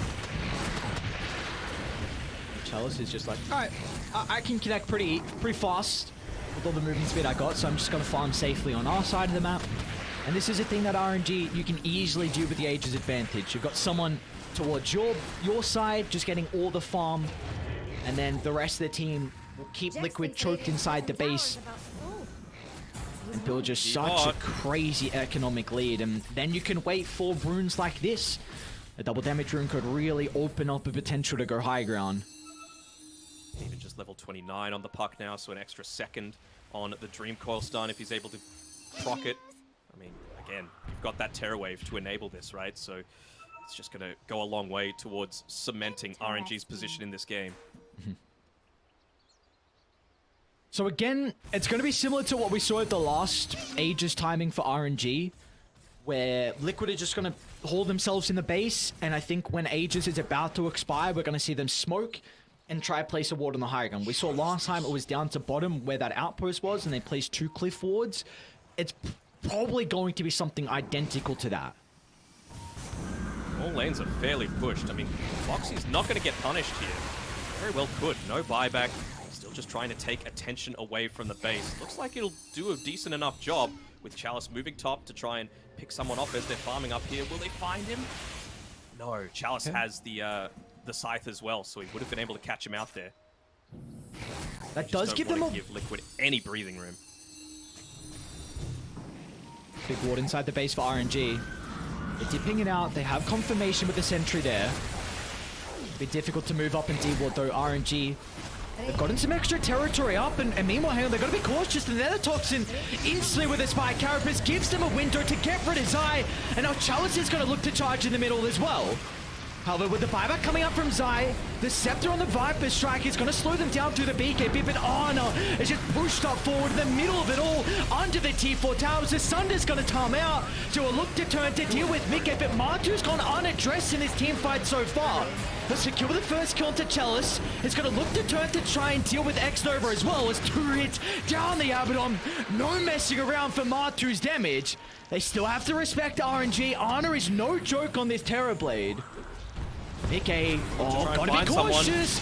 There's the counter. Instant silence to the stuns, but Matu's in once again. And Manta's gonna buy some time for Ana. He's got the second life to play with. It's only gonna be him with Somnus to protect Ana's life. And it looks like there's nothing the puck can do to keep Ana alive long enough to find the Sunder to refresh the health. As Liquid somehow, some way, will keep themselves in this game 1. Them another one of those buybacks though, but the ones that were previously used, they're up in 25 seconds, so feel confident enough to be able to push on forward. quick look at that team fight again. Boxy, I mean, it's a little suicidal jumping in deep, but it's just so important, the amount of emphasis they're putting onto the Nyx Assassin there. They want to take him out. They want to make sure that he doesn't have a factor in these team fights. Do you go Throne? Is Dire going to If he buys back, he's not going to have meta. Consider it. Mickey's ran into the park. Aeontis is on cooldown for the moment. Can Mickey solo kill Somnus? Stormcrafter's going to buy some Maybe. time, but it's seen he's in with the Hex as well. No way, Liquid can do this. No way.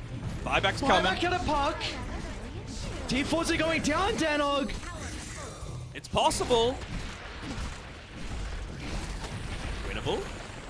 Meta up in 30. They're going to Danog. buy back on everyone else. Do you stick around, Liquid? What's the call? They might just charge it, X-Nova. Pretty big. Parker's going to be in, trying to get rid of the mana. The buyback. buyback's going to come out, but they might got be able to Terror Wave. block Martu. Looks like the rest of Liquid. It's going to leave Martu Satanic. on an island. But the BKB Satanic is back up to full health, but there will no one be around to capitalize on this opportunity. As he at least will take one person into the grave, as Chalice will join him 6 feet under. Opens up a bit of a win condition for them, though, right? For all intents and purposes, the lanes are basically even, right? 1 racks each. No buybacks on the important heroes for RNG. They're actually the ones that are disadvantaged right now. If Ana dies, I don't see them being able to do the damage to win this game. And he could die. You mentioned a lot about the itemization. They have the control now. If X-Nova's not nearby, they could just blow him up with Martu's damage. Now, Insania also just finishing up that Will-O-Wisp as well. A little bit of extra control. Of course, big portion of Terrorblade's damage comes from those illusions, so if you're able to get the positioning just right, you might be able to BKB and still hit, but your illusions aren't going to be able to do jack, and that might just give Martu that little bit of extra breathing room that he needs to be able to dive in onto the back lines, put all of his emphasis onto Ana. Well, what do you feel like Insania actually does with this Will-O-Wisp? Does he want to use it on the TB, or do they use it behind the Terrorblade in the hopes that maybe it gets the Abaddon? Like, you taunt him for like a second, and maybe that is enough, where he can't get the shield off, and all of a sudden, the Ana TB is just blown up. Hold on, this is an old Gale Force. It's not global. He can only look to Dude, he's place got a it in- gigantic range. He has does, a but I huge feel like range. I feel like Abaddon and Nyx Assassin are going to be far enough back that it's not going to hit them. So if I'm him, I'm emphasize just valuing my life because, well, it's really important just to keep as many buybacks of your own to be able to counter out the fact that RNG doesn't have them. And if you could just lock down those TB illusions, again, Martu has free reign to fight. Luckily enough for Liquid, they will have their full 5-man roster to be able to take the fight at the pit. Roche potentially up in 20. Around 2 minutes for each one so far. So RNG, they're praying to Lord Gaben that it will not be the same this time around. They want a quick one. They want instant. They say, we've paid our toll. Let's make sure that we can take advantage of these little moments while we can. Go long for 60. Come on, baby. Give me a 60-minute game, at least at the Major. Ana, You love to see it. Oh, you truly love to see it. Oh, yes. Let's go. Tier 5 items coming up. coming up, and, well, Liquid are as well. It's another 2-minute Roshan respawn. Ana, he TP'd all the way down bottom with that Boots of Travel just to keep the lane shoved out a little bit. I'm This surprised is a he didn't use great his magic ward. illusions. This is a great ward to play with, and look at Somnus's position. They're going to see instantly Somnus will reposition away. Sentry ward combo. It's going to recognize that they're smoked up. Dire are scanning for enemies. Man smoke coming back. They would love to catch this Coddle. It's doing so much. Just keeping them sustainable in these team fights. And they've got the Chakra Magic Dispel as well at that level 20 talent. Most Coddles go for the Spirit Form duration, so just to be able to get rid of the silence from the Puck, for example, it's massive. It's a big call from RNG. They're just going to send the summons down mid. And if Liquid show with multiple heroes back inside the base, then RNG might instantly look to get rid of this Cliff Ward. Because this is how Liquid are going to take this fight around the pit. They need to play around the secret shot with this ward.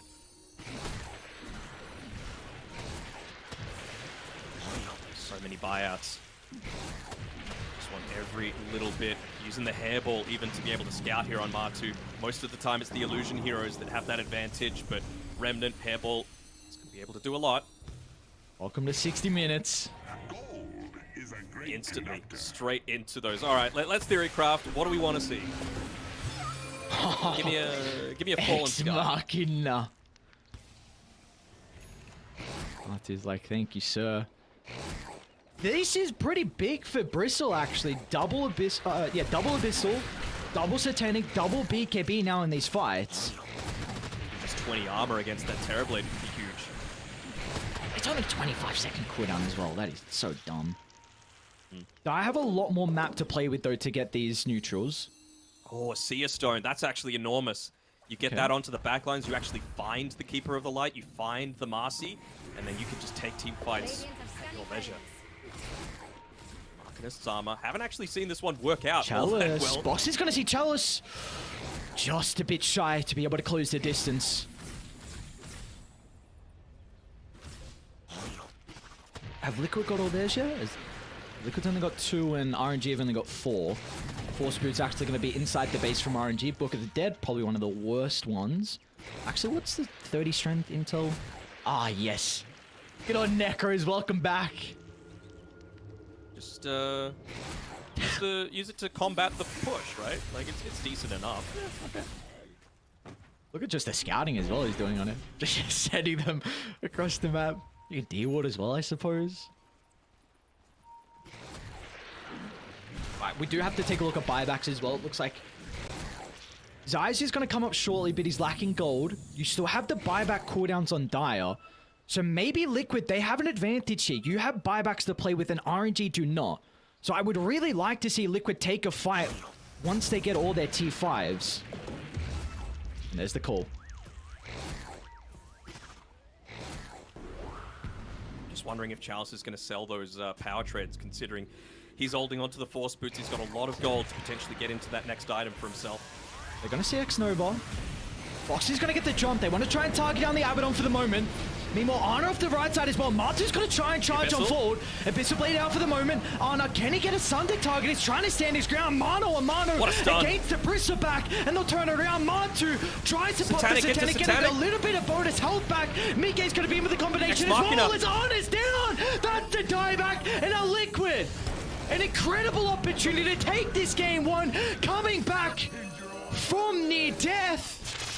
As they're on the hunt, pursuing more RNG. You need to retreat as a team as Somnus and Chalice in combination together. The teammates are back in. They'll get rid of Marcy, but Martu, he wants to take them out of this game. How are the lanes looking? Mickey's doing his best to try and shove that middle one in. They've even got the Book of the Dead. It's doing work. It's shoving in the lanes a little bit lower. This is going to be... This could be it.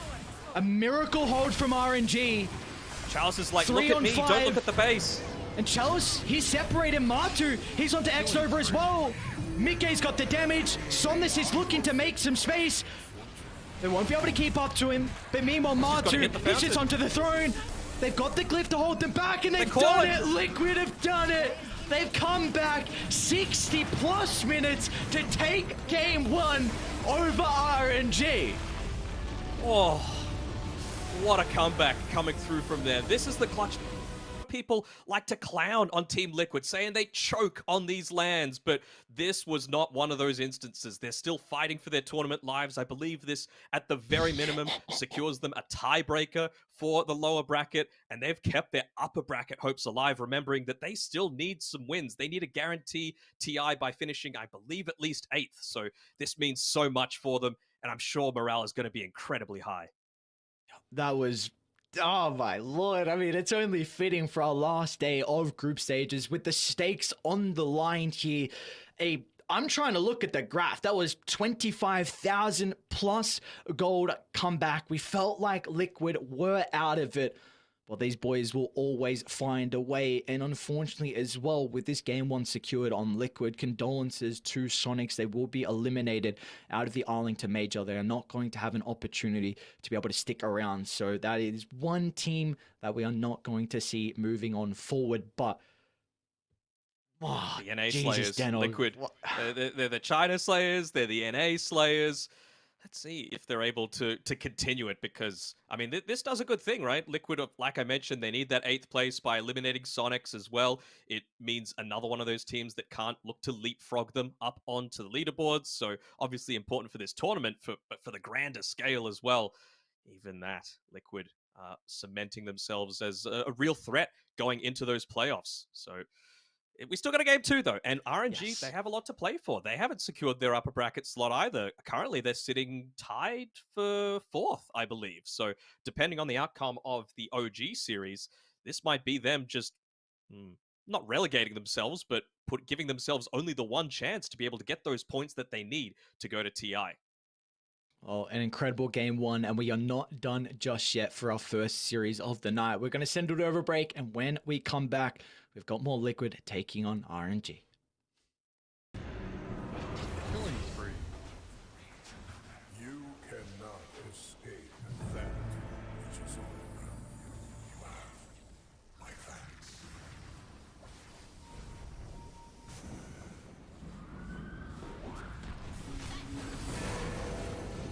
Killing spree.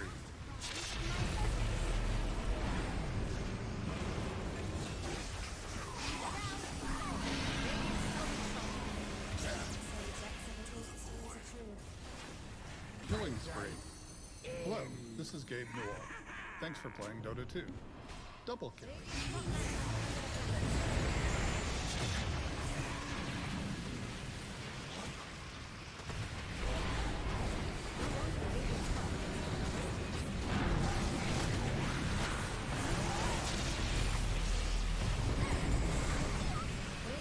Killing spree.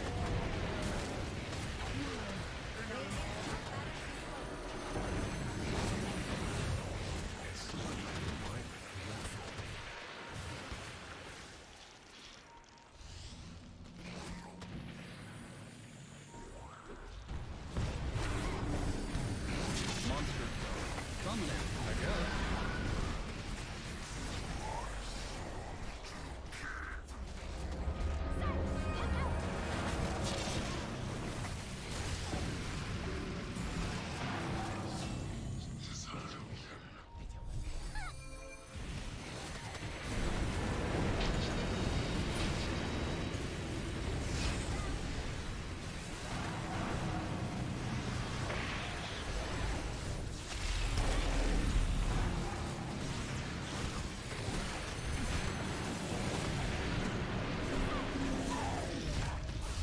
Radiant middle tower is under attack. Double kill. Radiant middle tower is under attack.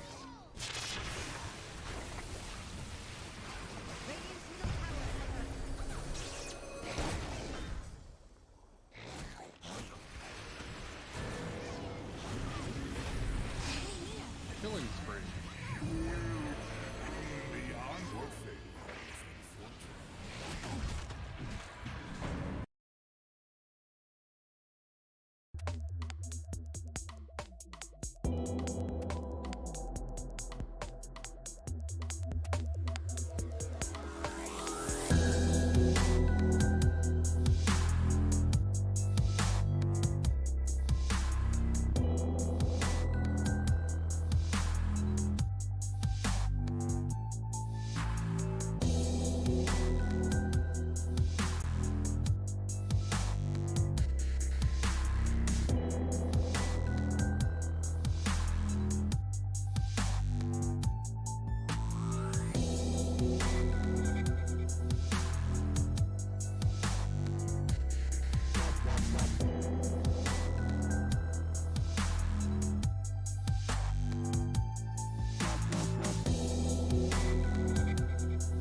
power can be found in any number of places.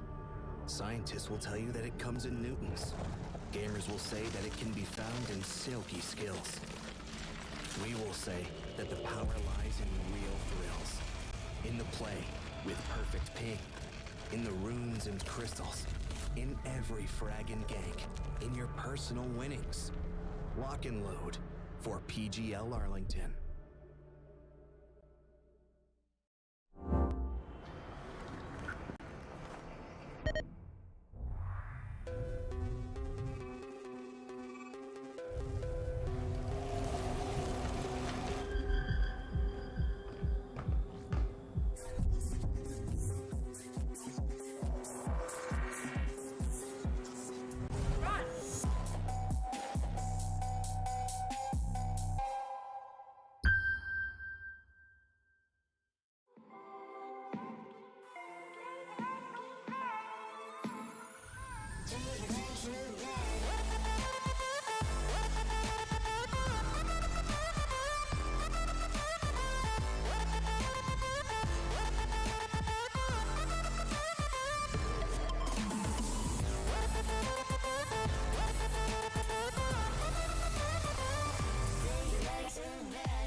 And we are back with our last series of the night here. It's going to be Liquid taking RNG, but then, oh man, what the hell was that game one performance? Liquid do it. They come back down 35,000 gold in incredible game one, and it's just a question if they can repeat that performance now in this second game.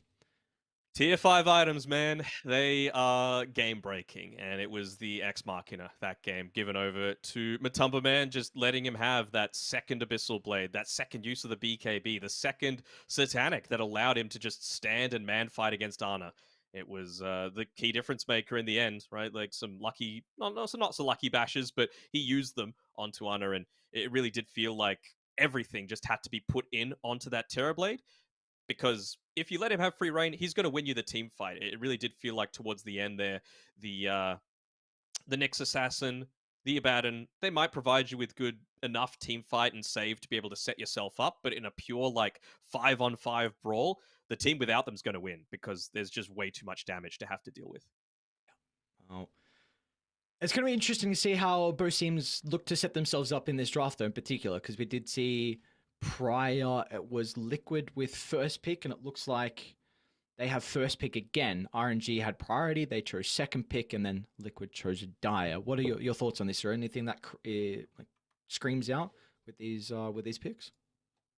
I think they're just wanting to give Ana his comfort. I think that's the biggest thing, right? And the games where RNG have been stomped, it's when Ana has been directly countered in his lane.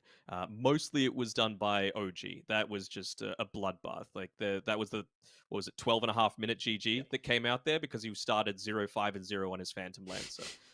So not good. And I think that's really what RNG are looking to avoid if possible. So I wonder if that's something that a few teams can take going into the playoffs phase, because both of these teams are now secured, I believe, for at least the lower bracket. So that's exciting for them. They're going to keep their TI hopes alive in terms of directly qualifying through DPC points. But now a lot of other teams are going to be looking at them a lot more keenly because it's starting to shape up of who is going to be facing who. I think we are still waiting on OG to win game 2. I'm not quite sure if that result has come through just yet. I'm about to double check. Last time we just checked, they were diving base and like up 15k up. So if they lose that game, and I think if RNG win, then we might have tiebreakers, but it's looking like we are pretty set in stone with how the bracket's looking and how the groups are looking as well. So we wanted to cast more, man. What's going on? I know. I wanted to do, I tweeted out, I said I want to do infinite tiebreakers. We said at the start as well, we want to do infinite tiebreakers. More Dota, man. And Trent replied to you and said, the last time you said this, there were no tiebreakers. I do. You're cursed, man. Just keep your mouth shut. That's all you need to do. So I'm just looking at the post game as well for that Liquid RNG series. Only maybe they gave it to Ana and it's just not showing up on the buff screen. But I'm only seeing RNG having used 3 tomes that game, and Liquid used 6. So unless they gave Ana 3 and it's just not showing up for me, it's like a lot of experience that they were not able to obtain. Kind of odd. That's a that's a point I can't address. I'm not sure. I don't have the answers to, but what I do know is we do have a draft for our second game. So we'll see how this one is going to shape up here between RNG and Team Liquid. Of course, like we mentioned, it's going to be Liquid on the Dire side, the Radiant side. So we'll see what the priority is going to be. Before RNG, they banned up the Tiny. So they might once again go down that route, and Nature's Prophet ban. That wasn't banned in game 1, was it? I don't remember it being banned. Yes, they did actually. It was? Okay. Mm-hmm. They banned it themselves. It is something that Ana likes in that position 1 role. It lets him... It's probably the only hero that I would really want to see Ana playing, other than the Bristleback, that's just like this really fast-paced push style. Actually end up getting rid of the next assassin, just saying, Kaka, you are too damn good. We've got to give you a little bit of priority. But, again, what does this leave open? Old mate BB is a possibility coming through from Liquid here. They didn't pick it up with the first phase last game, just feeling like perhaps there was too much needed to be able to address it, and perhaps RNG knew that it was coming, but well, they were able to flex it after picking the Viper in the first phase as kind of that block pick. Just to update as well real quick, OG did win game 2. So it looks like they are guaranteed Spoilers. upper bracket. Well, okay, so spoilers. OG won game 2. A bit too late. I think I'm supposed to say that beforehand, but yeah. So that means that the bracket is all set. We've got our top 4 in Group A. Lower bracket RNG or Liquid are going to be playing, and then of course Group A, the teams eliminated are Talon, Thunder, and Sonic. So I guess with that being said now, maybe RNG and Liquid are not sure of this heading into this game, of course. They won't be able to check, so maybe they're not going to look to do some experimentation. That's going to be the last thing on their strategy. mind. Okay. They're just playing exactly what's like in front of them. That's all you can do in this sort of situation. Like you don't want to be moving too many pieces around the chessboard, because it's just something that you don't need to consider. I like this. It's going to be that pseudo counter. It's something that they've taken away from the Marcy pairing. I feel like they thought the lane with Viper Marcy went far too well. And even with some of this change up. Love the Tusk, though. Again, it's another one of those heroes that's just able to create space for the Viper to do his thing. Other ones, really, Nyx, Marcy, Clockwork to a lesser extent, but yeah, Tusk can really look to enable a ton of kills in this lane. So I wonder if now it's normally Boxy that plays the Marcy. So maybe it's going to need to be a flex here, because Marcy into a Viper Tusk lane is generally okay. Like I was saying before, you can just dispose someone out of the ice shards if they're in a bad position. You can rebound to give a little bit of extra space to escape from that. So maybe it's like a Marcy in some kind of ranged position 1 that they're looking to go for Matu here. Mm-hmm. I do wonder if they're still going to look to go for their Marcy Razor lane, or even pick up the puck, considering it has like the first phase from RNG don't deal with the puck at all, and then you can protect it in the second phase. So I think that's also routes they can look to go down for Liquid. Yeah, potentially. Ooh. I mean, it's okay. Batrider coming through here. Have we seen Liquid play the Batrider at all this tournament? Not that I've seen, but of course there's been so many games going on that they might have ran it. All right. Well, they're pulling out something a little bit different. It is one of those heroes that could be really valuable on this 8th pick. Of course, even I was talking about the Marcy pairings for the safe lane, but Marcy Batrider is pretty devastating as well. Always able to catch if you put it in the off lane, like Zai Batrider, for example, even mid, right? And eventually you're going to have that same level of impact. It's just not going to be as much of a factor in the laning stage. So I don't hate it. I'm really just trying to think of what other possibilities Liquid could be looking to go for. Whenever I see a position 3 ranged and a position 4 melee, I almost always want to see a sniper, especially with someone like Viper, who's very susceptible to being right-clicked down and doesn't have that movement capability to be able to gap close. Of course, the Tusk does, but even if you're like snowballing in onto a sniper, it really doesn't feel all that impactful because most of the time where you're snowballing is just like right underneath the tower. Maybe once you get Walrus Kick, it's kind of bad, or if you get Walrus Kick, but until then, I feel like it's just fine. So keep the sniper in the back of your mind. Okay. Is a hero that I was hoping to get a little bit more of at the major. I think maybe if, of course, Pure was here on Entity, that we would be seeing the power of this hero kind of more frequently than what we've seen so far. I don't think we've casted a sniper game, and I feel like that hero is Savage. on the rise. I think Savage played it once, right? Like one of the first games that we cast, I think Savage played it for Talon. He was pretty damn good on it too. I'm gonna nod my head like sure, I'll agree with you. Right, yeah. Thanks, bro. I don't remember, but your boomer memory is doing a little bit better. Much better, yes, I agree. With That's age good, very comes well. wisdom.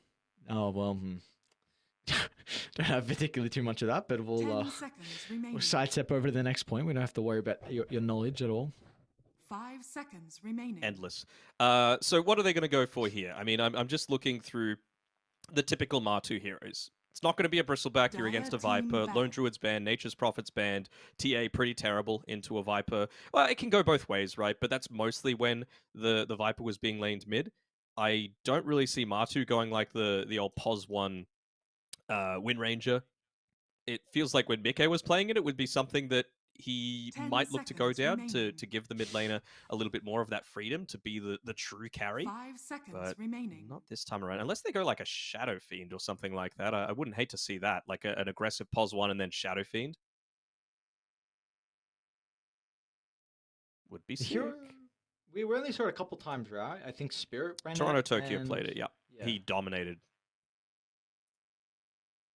It's an interesting hero. One that's been out of the meta since the kind of really Western Europe were running it as that position 1 with the Agshard and kind of maybe 1 point raises or even none sometime as well.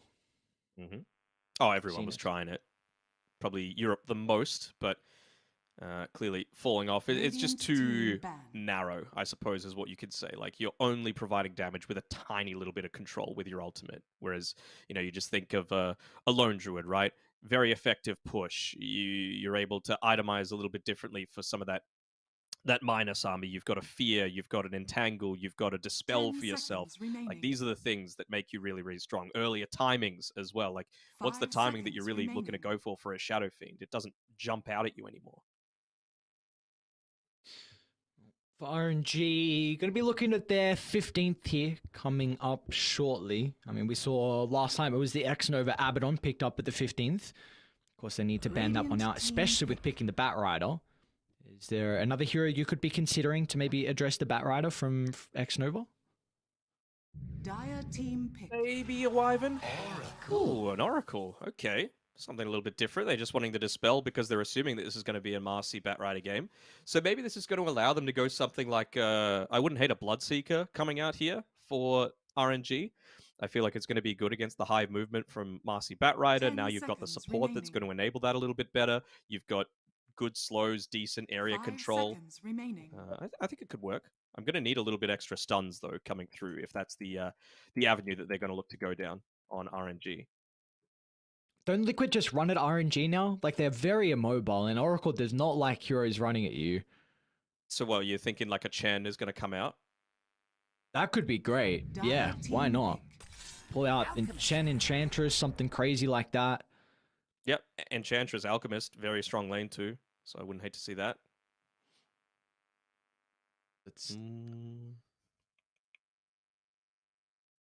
Does a decent enough time in lane. I'm just thinking, like, how are you going to be able to react to this? Because Alchemist doesn't really have that jungle taking ability until level 6, honestly. Like, you can take some small camps and stuff like that.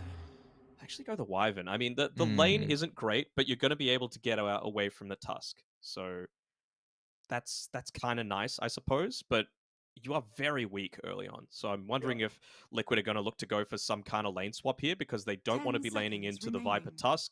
You don't want the Batrider laning into the Oracle. So again, it's going to be on these early wards, these smokes, finding a good position out on the map so that, like RNG did last game, they're able to set the lanes up exactly how they want it. Dire team ban. Storm It's Spirit. going to be Storm Spirit. All right. Well, we have seen Covering a lot of previously bases. the Ori Storm Spirit on Aster picked up when it didn't have a steroid hero, and well, Ori absolutely popped off in that game, and it's going to be similar. He doesn't really have anyone to enable him, like no Io, 10 no Cuddle, seconds nothing remaining. crazy like that, or Pugna. So Radiant it's going to be team interesting to back. see how he's going to be able to play. It Uh, is. there's not a ton of heroes like that want to be clumped up in a certain area. I did see like a Storm Spirit going into the Bloodstone build where you just like zip onto 5 Red people, team pop the back. Bloodstone, and it basically completely refreshes your mana, which is kind of nice. Really like that Nightstalker ban, by the way. It would have made Viper, Oracle, and Storm Spirit's lives very, very difficult. Marcy paired together with Nightstalker isn't amazing, but would have worked out well enough. But yeah, what I was saying before is they're just 10 covering this seconds remaining. potential for the Bat Rider to be mid by picking the Storm Spirit. Storm is one of the few 5 matchups that's still seconds alright remaining. because you Radiant just team get back. the early magic wand, shove out the lane with your Q, put yourself never in a position to get dived under the tower because Bat Rider needs to be last hitting with his terrible right click damage. Of course, he's also able to find out the Winter Wyvern as well, and if Storm does get caught, you have a couple of saving graces with the Snowball and the 10 False Promise to make seconds sure he can remaining. always zip away. So RNG are pretty squishy, and if they do lose their lanes, 5 then it's seconds again going to be remaining. really rough on how they can look to play the game, but they might have a bit of breathing room because Martu is going to need some time to come online. So I feel like we're looking for... Or are we looking for them to put... What do you do now on Batrider? Because if you go into the Oracle, like you've already kind of counted him in regards to a support. If you go mid, you've already kind of secured a decent lane matchup. So is there one lane you'd rather put this hero and then maybe flex it with their last pick? You just go that lane swap like I was talking about, right? You make sure that you're in a Dire position to team get Bat pick. Rider not laning into the Oracle. And then I think you're A-okay. Radiant For the team game, pick. Oracle still annoying, of course, but later on, you're just fine. Like this Pango pick too. I mean, it keeps them guessing. You're not 100% locked in onto who exactly is playing this Pangolier.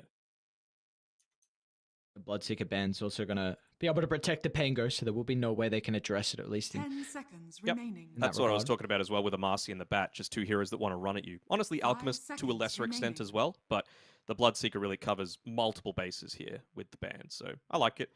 Now, they got a full minute to be able to decide this one. We're assuming it's the position 1 coming through. Could they do so? It's slow, It's but too it's slow. a farming. I mean, is it? What are you Yep. actually going to get done with a Pango and a Wyvern and a Bat Rider? I think you have a really big timing with Radiant's BKB. And I don't think what Deuce is going to have maybe one item by then. I don't think that an Oracle Deuce lane is pretty difficult to play. Don't you, maybe you just play on distance with Mystic Snake and look to pull, but with the rotations I'm coming just out from thinking the who can do damage into Yep. this. Wait, could they just bristle themselves? Yeah, I was thinking that when they picked the Oracle. If the Bat Rider is a bit of a deterrent to go down this bristle route, though. Tiny bit, but like it just. You had the Keeper of the Light last game on Liquid, right? But again, if the Bat Rider's in lane, just buy a stick. You may now select Weaver, your okay. heroes. I mean, the Ooh. catch isn't amazing coming through here from RNG, but it's a hero that we haven't seen picked up too much. I think we've seen a couple of off-lane games and maybe a one position 1 come through. Mikke is going to be playing the Pango. Zai paired together with Boxy like we were expecting towards the start of the draft. I'm just, what I'm looking out for is how they're going to set up these lanes. Like now Storm Spirit doesn't have quite as easy of a time in that mid lane. Like you're not going to have that wand being purchased up. You're not always going to be at full mana. And even just for the rotations through, right? A lot of them depend on having the full wand before you make a movement around onto the map. Also, Weaver doesn't really strike me as like an Ana hero as well. Like this isn't something that comes to the front of the mind, and it doesn't really match up with how RNG have been playing so far. It's been all on either full on death ball with your bristleback or occasionally an alchemist, or just sit back and farm with like TA, Medusa, Terrorblade, Spectre. There's really no middle ground, and I feel like Weaver fits that middle ground. So I'm not sure how RNG are going to do this game. Sure.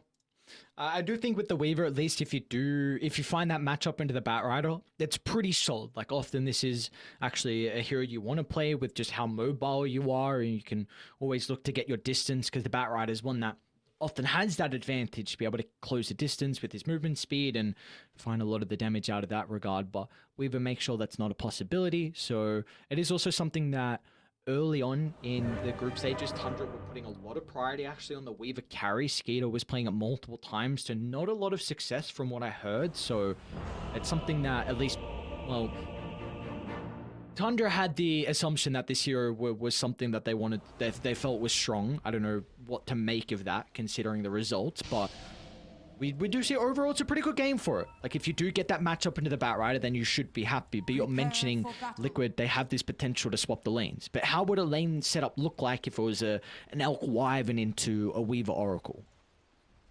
I think they would both just farm, which is generally okay. The thing that I'm really looking for, and it's what Boxy is doing, he's making sure to rush out to this lane. He wants to A, scout out the movement coming through, but B, I also want to see an Observer Wood placed pretty deep into whatever lane the Weaver's in, just so that you're always able to find out where he is. And if you do end up getting this Batrider into, Batrider Marcy into the Weaver Oracle lane, even if you've got the Oracle to have to contend with, you still have like that level 3 timing, let's say, where Boxy's able to jump in onto you, find the exact position, dispose back, and you're not going to be able to escape all that easily. 30 seconds to battle. For our last game, Denog, where we put in the chips, who's going to be able to take it and continue with some of that momentum into the playoffs? You know what? I am not a massive fan of their draft because of what I said about the Weaver not really fitting Ana's playstyle, but I have another little fact for you. All of the eliminated teams, there is one from SEA, there is one from SA, there is one from NA, there is one from Eastern Europe, and there is one from Western Europe. The only region that does not have an eliminated team so far is China. So with that being said, I'm going to give it to RNG.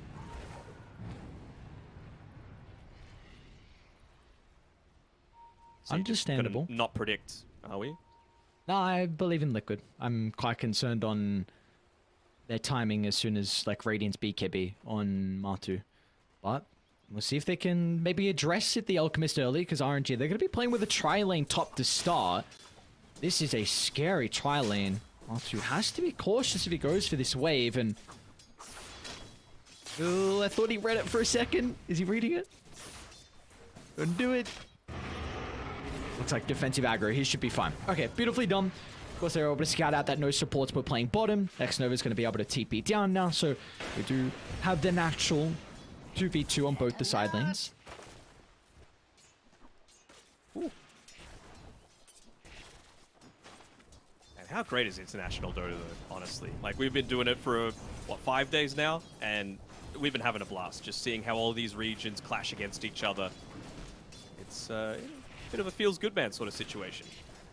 I think feels great man, is that something a little bit better? Like it's an understatement. Top lane Feels actually amazing, gonna look to TP Boxy in.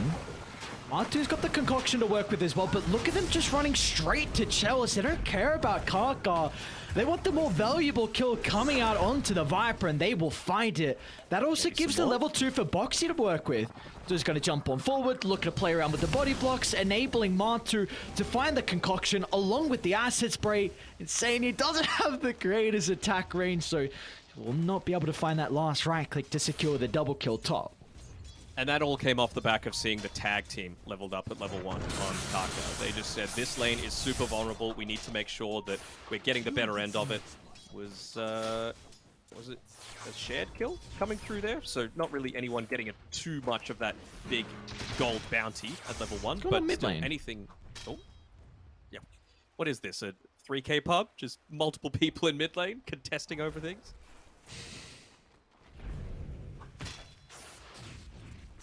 Bit off there with a dispose. If you were able to bring him up onto the high ground, that would have been a disastrous situation for Somnus. Does look like bottom lane, Zai and Ana are going to be fine. They're both going to farm. Zai was playing around with the early pulls, of course being a solo man in this matchup, top lane, and Senyor's in a bit of trouble for the moment. Chalice has found that second point in the poison attack. So this lane for Liquid, I think it's unlaneable unless Boxy is nearby. I mean, now that you've got the snowball, right, it's going to get even worse at level 3 once Karkar's got the ice shards to be able to play around, even making a nice rotation to be able to steal away the bounty. So, okay, might be suffering a little bit here. Doesn't have any way to keep his regen going against Somnus. Do have 3 people camped up top, though, but they've just removed all of these trees to be able to play around, so you're not going to get any kind of backstab going. Bot lane, it's Ana as well as Xnova able to get a kill onto Zai. It happens when you leave him solo, as well, another dispose coming through from Boxy, and again that concoction is so difficult to have to play into. Boxy's going to jump onto Chalice instead, so Matu still is able to find a concoction target. And now they're going to consider about chasing down Karkar. Boxy has to dispose up in a couple of seconds.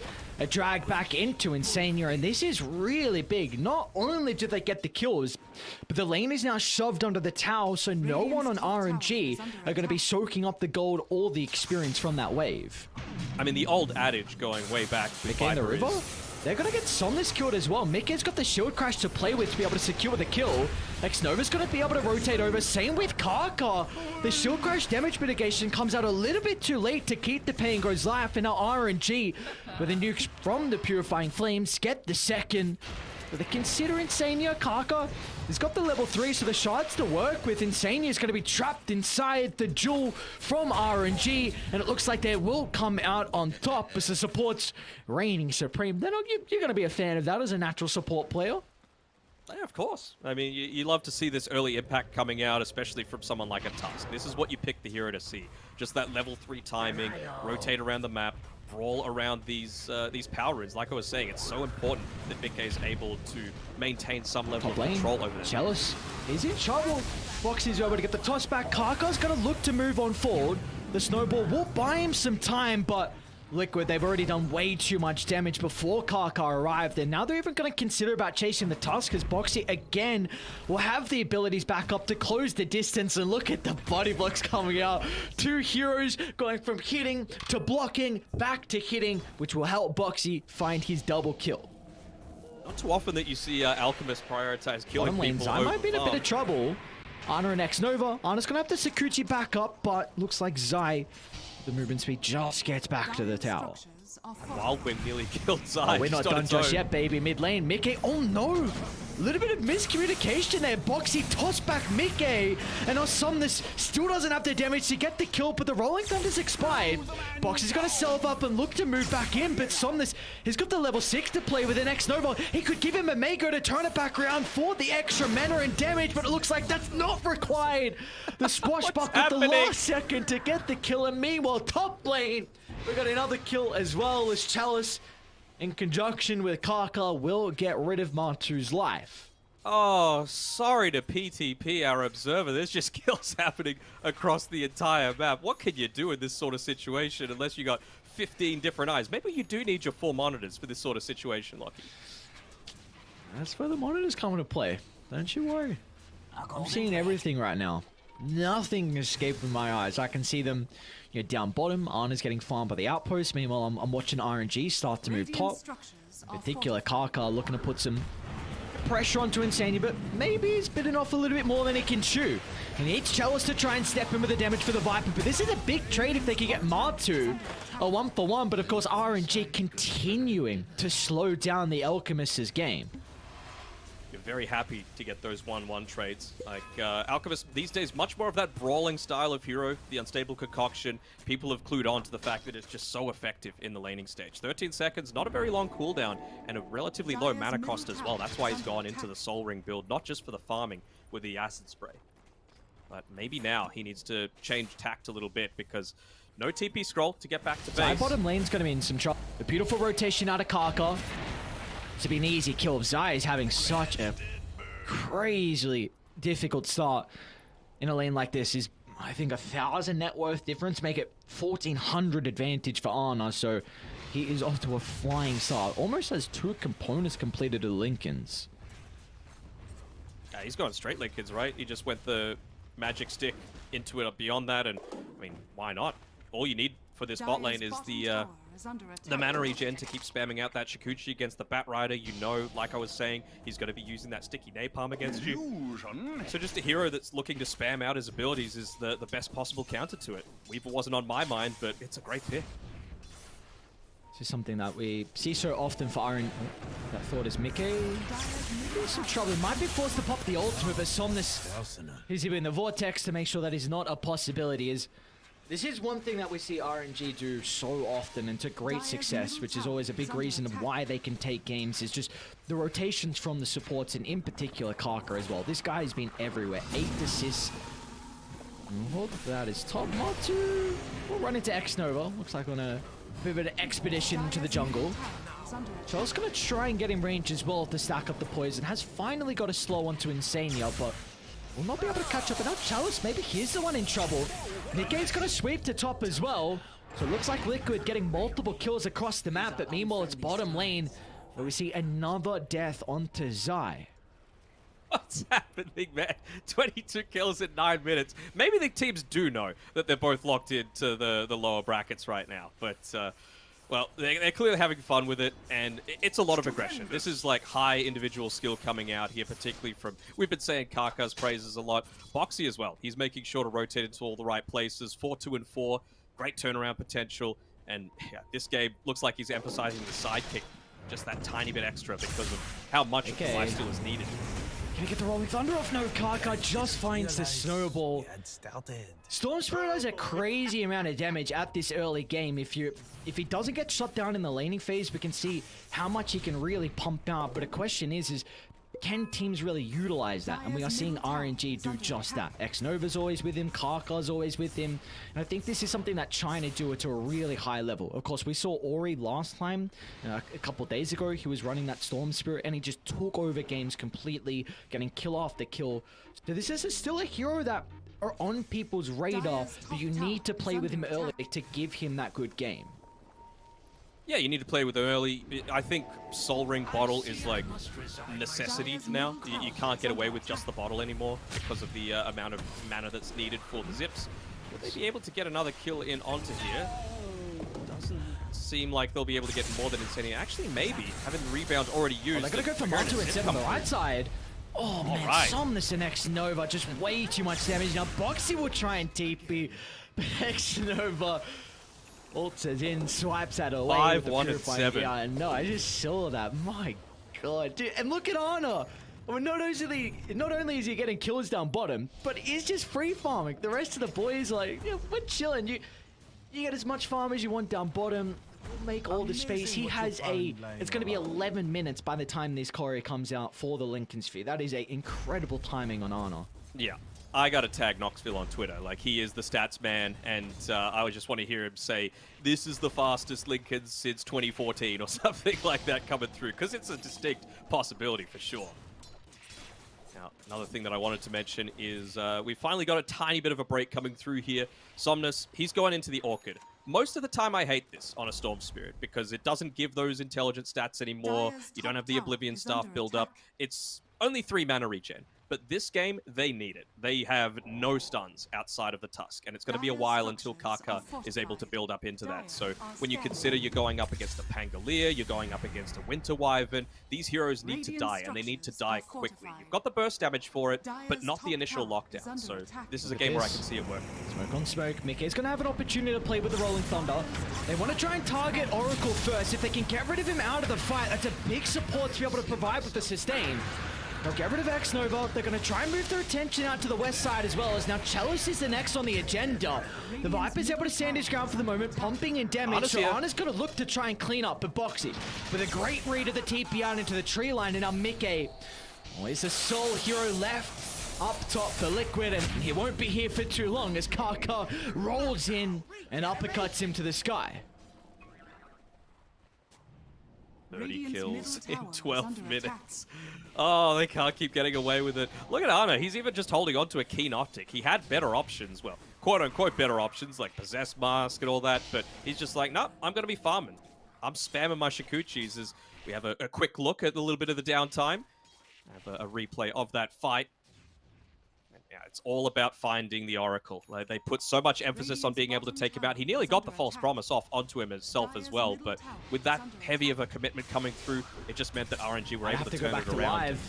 As they're onto Chalice under the T1 tower, Kaka's gonna try and get in range for the snowball, but he eats a crap load of damage before he gets in range.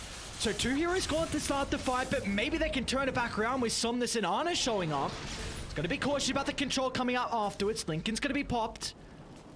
Do they want to chase down on Liquid? Somnus has not got too much mana to work with. They zip into a TP, but maybe they'll just go for the easier target in X-Nova.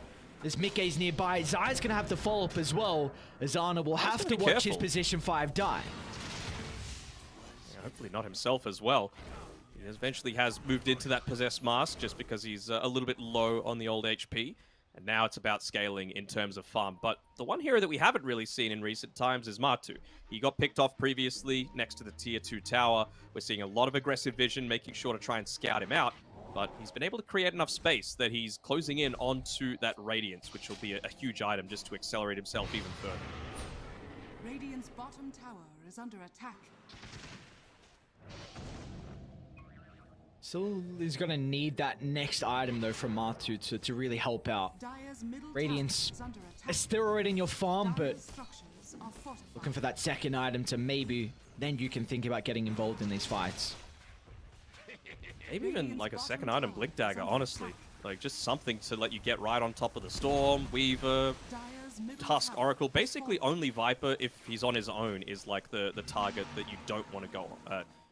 You only want to go on Viper if he's on his own, is what I'm trying to say. He might have to just go BKB, though, because his Orchid's about to be completed. Radiant's bottom tower If he goes is under Blink and attack. then dies a couple times, all of a sudden you're going to lose your map, and then that BKB is going to come out too late. Sure, but I feel like the Orchid's for higher priority targets. I feel like Pango and Wyvern are the ones that need to make sure that they're getting focused down. And I mean, Insania's got a decent amount of levels. He's level 8, so he's in Radiant's position to bottom be able tower is to, under you know, attack. TP around the map. I hope he goes the next item, Blink Dagger, just so that he's able to respond to a lot of this aggression that RNG is bringing their way. See the... Who said China Dota is all about farming? It's not the case this game. 19 kills from RNG at 15 minutes in. It's been go, go, go between the either sides, but we've got a break in the action. So what are we looking for next from both RNG and Liquid to increase all the kills that we've had so far? Dire's courier Sorry, has one been sec. killed. I'm just... You say there's a break. There's never a break this game. For both sides, what we're looking for... I mean, they haven't taken any towers right now on Liquid, so they're going to be looking to itemize, move towards there. Look at the T1 tower. Zai's going to consider about stepping in, trying to get that lasso, but X-Nova and Kaka, beautiful target priority, will turn away from dealing with the Marcy. They recognize that we need to control the Batrider to make sure that our Storm Spirit's going to be safe in this fight. Trying to go in here. Rebound. Mikkei's actually going to find the Storm in the tree line. Mikkei, Dire's top tower beautiful is under read of attack. Somnus' position. Yeah, they knew he was a little bit low on mana, so worth going for the random guess there. Dire's Also, middle you just tower have that is movement under coming through attack. from the rest of the team. They realize how important it is to open up the map for them. Now they don't need to be quite as worried about Matu's positioning, because he's going to have this safer place to be able to farm, even just further assisted by this Observer Ward inside. Dude, Kaka's got a blink already. What is that? Although the Cold Embrace, Insane's going to buy a little bit of time for Mikkei, and it looks like they're going to try and turn it around. He doesn't have an opportunity to get the Rolling Thunder off as the Purifying Flames will blow up the Pango, but Matu's into the middle. They're still going to be cautious, though, as Chalice is going to wrap from the northern side as well. He'll target down Zai. They're going to now turn their attention to Matu, as Kaka's going to be in with the punch. There's nothing Matu can do to look to escape. Insane's going to buy some time, but that will only delay the inevitable, as they even cancel Insane's TP on the higher ground as RNG find 4, and they only lose out on X-Nova. Yeah, so much emphasis again being put in onto that Oracle. That's really why I want to see this Blink Dagger come out from the Alchemist. I understand what you're saying with needing to go for that BKB, but Alk is almost never going to be the main target that they're going for, unless, again, he's on his own, because you have that turnaround potential. You have the Dispose, you have the Cold Embrace, you have the Rolling Thunder to be able to make a better go at it of a lot of these initiations, but I feel like Liquid need to try and up the tempo a little bit because you're already falling behind with an Alchemist lineup. Something's got to change. Next Nova has to die. Kaka has to die. So they can't just run it. Long zip in, Somnus. Radiant's The middle follow-up's going to be a bit... Oh, Snowball actually from the low ground, so Kaka will be able to close the distance. They blow up the Panga, which is again a key component in the team fight, but the Batrider flies in, controls Somnus, so we're 1-for-1 to start the fight. Box is going to look to deal with the Oracle throughout the river, so Liquid, they might be able to turn this around if they can control Ana. That's where Insane can come into play. A curse into the concoction fall, but look at Kaka, just waiting to find the snowball, but it's too late. They get rid of Weaver, now they can turn to Kaka next, or Chalice beating down Batrider from the low ground. Matu's ready to fight, trying to charge up the stun once again. But it looks like he will not find the jump in. Super immobile on Chalice, so he's just gonna slowly slither his way towards the mid lane, try and pick up a little bit more farm for himself. Boxy did a great job that fight. You know, just able to connect onto multiple heroes, find the backline, take out the Oracle, and even distracting away both the Viper as well as the Storm Spirit for a good amount of time as well. Let's have a quick look while we wait for these guys to respawn. And well, this is what I'm talking about here. They find the initial burst, but Somnus a little bit low on mana. That's the downside here, because a lot of these other fights, I said, you can't get away with just going the bottle anymore. You need the Soul Ring and the bottle, and it really showed there. They needed that little bit of extra damage to not only get the kill, but also escape. And there's Boxy popping the Unleash on the bottom side. He's even going to be kiting around Kaka as well as Chalice here to the bottom side of the fight. Distracts Kaka long enough that he's not able to get in there with a save. Nice flame break coming through there from Zai to push him that little bit further away. But Ana was dead anyway. He didn't have the time lapse available. Even Shikuchi wouldn't have been too effective considering the heroes that they had. Well, back alive, we've got RNG. They're taking Versh. It will be scanned out. Liquid looks like they want nothing to do with the pit, however. And RNG, a big reason of why they've been succeeding in a lot of these fights is off the back of the wards. And they're not your unconventional wards as well. Two very common cliff wards, and one of them's going to enable Somnus with the long zip in, recognizing no one's playing behind the Winter Wyvern. So again, just a vision from RNG really enabling them in this game too. Uh-oh, they might see Matu. They're going to see the acid spray. And Matu can't BKB TP out because they got Kaka nearby. It's going to be up to Mickey and Zai to turn this one back around. He's going to try and move in with the Rolling Thunder, but they're just buying time. The Snowball delaying this. They'll turn to deal with the Oracle instead, but it looks like RNG, they've showed up in full force. Mickey's down. Zai will join him in the afterlife as well, but is it a worthy cause? Because you do keep Matu alive. I'm not so sure. Like, this is still not looking too great for Liquid right now. Like, you've got an Aegis to contend with, you're constantly losing heroes, all cores are scaling on RNG, and, well, BKB, second charge, excuse me, had to be extended on Chalice. He is going to be that hero that could look to start sieging some of these towers. Stupendous. Kaka going into a second item BKB. The true carry this game. A golden thread. Kaka's had an incredible series so far. Performance on the Nyx Assassin was almost enough to give him that edge in game one, and now his Tusk as well has been pretty incredible. Pretty incredible. R2 might be in some trouble top. BKB's on cooldown for the moment. He's going to have an opportunity to pop the Chemical Rage, and, well, an Alchemist in trouble. Who would have guessed it? As Matu just turns it around. Somnus going to look to show up again with a long zip in, but Zai has the opportunity to pop the BKB. He's going to look to turn for an opening. But Oracle's been able to reposition that, but the Rolling Thunder also expended out from the right side. So I don't think Liquid can re-invade their jungle to get control back. They got the smallest of glimpses of the fact that that was there. He's going to go for a big dive onto Boxy. Somnus is in. Oh. Zai's doesn't have too much mana to play with. Okay. And this is it, right? This is where it's lacking a little bit. The old Storm Spirit build. So he's going to go into the Kyron Sarge, which will help him a little bit, just with a lot of that extra regen. I do want to see the Bloodstone come through from some of this next. Setting up on Ana top lane. Oh, that's beautiful from Insania. They Winter's Curse the creep, so they have an opportunity to pop the Lincolns, but Matu's a bit too late on the TP. They got the vision for the moment. Can Radiant move top fast enough to keep Honor alive? And it looks like they will not. Big plays coming out from Liquid. An incredible way to start that attempt from Insania, using the Winter's Curse onto the Crete Wave. One that he gets the kill as well. Still going to go down saying that he needs that Blink Dagger available. Somnus, considering More action. zipping into the middle. They've got the yours with the Rolling Thunder 4. Now Somnus is playing around with the Aegis. They might not even be able to pop the first life though. He's going to fly back into the river. Mickey spies up the Oracle, so it's going to look to take him out of the fight, but Zai, he's separated from the team.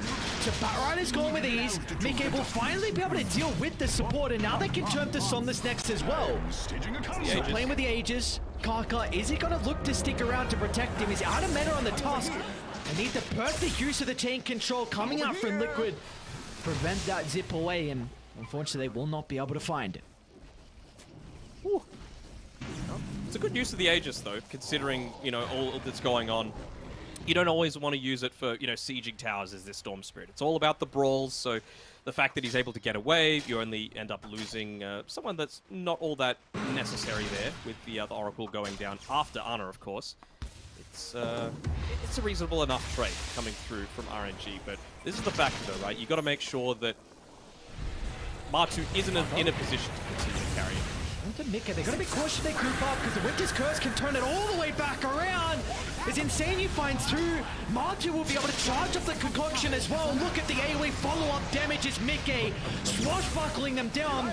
Somnus will be able to get the zip away, but they don't have the Storm Spirit to turn this fight around as Martu will just chase away one. Meanwhile, off to the side, Zai, they're trying to deal with the support as well, but they don't have the damage to get rid of X-Nova. Once again, the Oracle proving to be a bit too slippery with this Glimmer Cape. It's the Glimmer Cape as well as the Fate's Edict. He even has the Arcane Rune at the, for that team fight. So Zai put a lot of attention onto him, trying to keep him out of the fight, but you can use all you want. Sticky Napalm, Firefly, it doesn't matter. Fate's Edict blocking 100% of that magic damage, and meaning that he didn't even need to use that False Promise. It was still in the bag to use against Somnus, to use for Somnus, excuse me. And what a different game it is coming out as well from Boxy on the Marcy. You mentioned in game one that this is a hero that really needs kills to keep up in farm. It doesn't matter if it's a support or a core, and we saw the net worth kind of be an issue from him in game one, but game two, he's got so much gold to play with.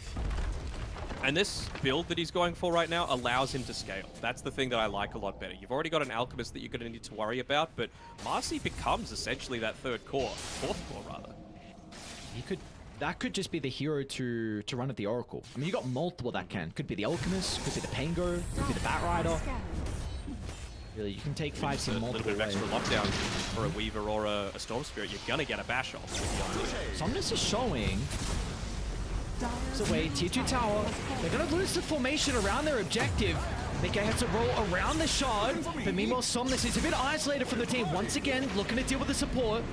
They have wasted multiple BKBs along with the ultimate from Mickey for the toss back. Somnus is about to safety. They get the first stun, but he's going to be okay. Liquid, do they regroup around their high ground? In fact, Zai wants none of this team. They've got a regen. Oh boy. They might be looking to go right now. They popped a BKB on the Marcy. That's fairly important. You know, that is her survivability tool. You've got, of course, Insania there to be able to back him up, but I really want to see them look to make more of an aggressive attempt, take more of the map away, because Boxy is, again, the one. He is the one that should be getting in onto the Oracle and chain locking it down. Zai shows top. This is going to give a bit of an opening. Actually, his TP is going to be up in 5 seconds, so he will be able to connect to the team. Gonna have another fight down bottom, though. Oh, insane. This is a big kill. Yeah. This is a big kill. That's a lot of their team fight and just the defensive factor from the con embracing Amatu as well. He might have to pop a BKB to look to escape. In fact, I want to turn it around. Mickey with a lot of damage coming out from the swashbuckle. Martu's not going to be able to find a target with the concoction, but the BKB expiring means that they cannot stick around to take the fight. Boxy just TP's out. Mickey with the Rolling Thunder as well, might die to the damage of Ana. One more right click, he's going to look for a TP, but meanwhile Martu, he's the one that's in trouble. He's alone. No one nearby, alone is Martu. Chemical Rage expired, no BKB to play with. Thought the hard way, they'll make him work for it. Where's the boys? No one's coming. Oh, no X, no round of them all gets the kill. structures What a are Chad. fortified. Never in doubt. On the top side, they did have Zai being able to get that solo kill against the Tusk. Very important. Dire's bottom Just continuing to tower build has up his fallen. levels. Make him a bit more of that Radiant's menace top there. tower Even has just the fallen. the flame break charges, if you were wanting to go that at level 20, breaks up the fight a whole lot more effectively, right? You could push away the Oracle, make sure that the false promise doesn't go up. Stupendous. Kind of like what he did before to the north side of the Roche pit where he's farming right now, pushing the Tusk away, making sure that there's not that blink snowball save. So Zai's able to get up to that around his blink dagger timing. That could be a big thing for Liquid in the next little bit. Okay. Do they want to smoke Boxy and Zai? They have a double damage rune on Radiant Marcy to are play with. Ana's going to show top lane as well, and Liquid, they are starting to move to this area. No Karka's nearby. Ana hasn't gotten a glimpse. They're going to see Zai's him. position. Ana's going to be cautious underneath the sentry, but they want to deal with a Tusk. And oh, Boxy, that's way too much damage. As if in Somnus, they can turn around at the curse if they want to, and Insania again. A curse onto 2. Mickey's got the fall with the Rolling Thunder, but the chain control will not be there. This is I can lasso. Mickey, he's still trying to target down, but meanwhile to the northern side, the lasso's out, the beacon is expired, and they'll chain control Ana down long enough so they can pump in the damage from Martu's Alchemist. Really nicely done by Insania there. He made sure to prioritize the key targets, right? He knows who has the Lincolns, so don't hit him. Go for the Storm Spirit instead. Somnus still able to get away from that one, but it just locks Ana in place long enough so that you're able to get that break onto the Lincolns and set up for the lasso. Did they luck out with their neutral items? No Fey Grenade, unfortunately, for Liquid to be able to contend with this Lincolns. They've got one on RNG if they eventually need it, but not for right now. Who do you feel like is happy with the status quo of the game that we are in? Because it's a minimal net worth lead for RNG. Of course, a lot of the time the Alchemist lineup wants to have that higher net worth than what it is at the moment, but he does have a lot of farm on Martu. So who do you feel is more happy with the position that this game 2 is in? Honestly, I would still say RNG. You know, it's 30 minutes in, you've got the net worth lead, you're not that Radiant's far top behind the tower is under Alchemist. attack. Storm Spirit is going to continue to scale. He's going to go into the Aghanim Scepter to provide a lot more of that AoE control, which is good. It's something that they're severely lacking. So I'm really liking the fact that Somnus has identified that and is going to itemize accordingly. He's almost reached his level 20 as well. Well, they do, but what's even going to happen with it? Storm's too far away.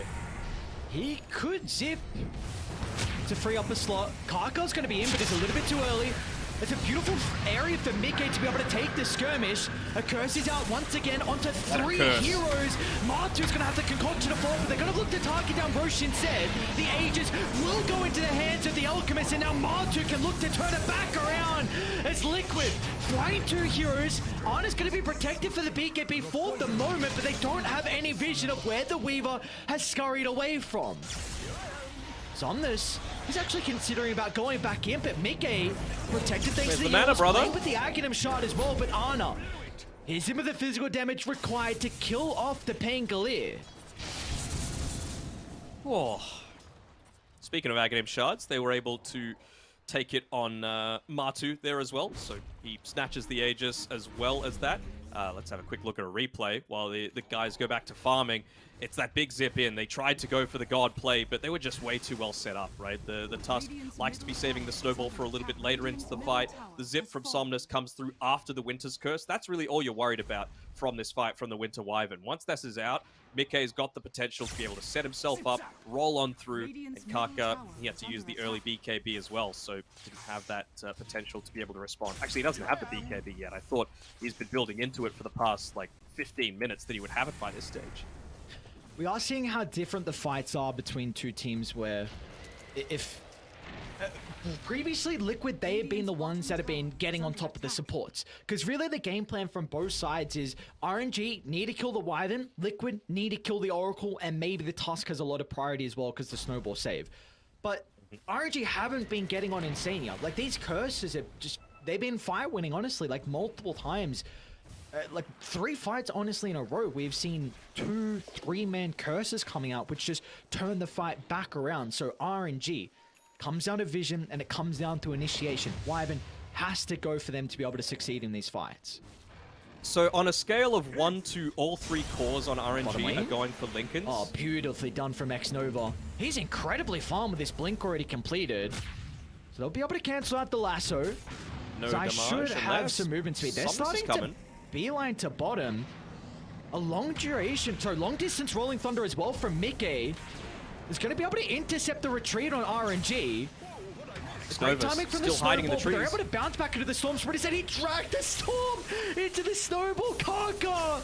Oh, what a baller! Another Wyvern's gone. This Simon Senior doesn't have an opportunity to use the ultimate. Onto Ana in the middle to fight. The damage might be enough, but Ana just gets the time lapse off. Gonna look to retreat to the west. Chalice, that's but ballsy. Liquid, they've got the damage. Chalice would just make it to the high ground. Somnus is nearby as well. It's going to go back in with a 2-man vortex. It is Sam, however, stopping a little bit of the damage coming out from Arnis. They'll turn it, killing off Somnus. And now they've still got the Aegis to work with. Now, Ana, you got to be cautious if you stick around for this round 2. And it looks like they make the executive decision to get out and avoid Liquid. Just non-stop action, brother.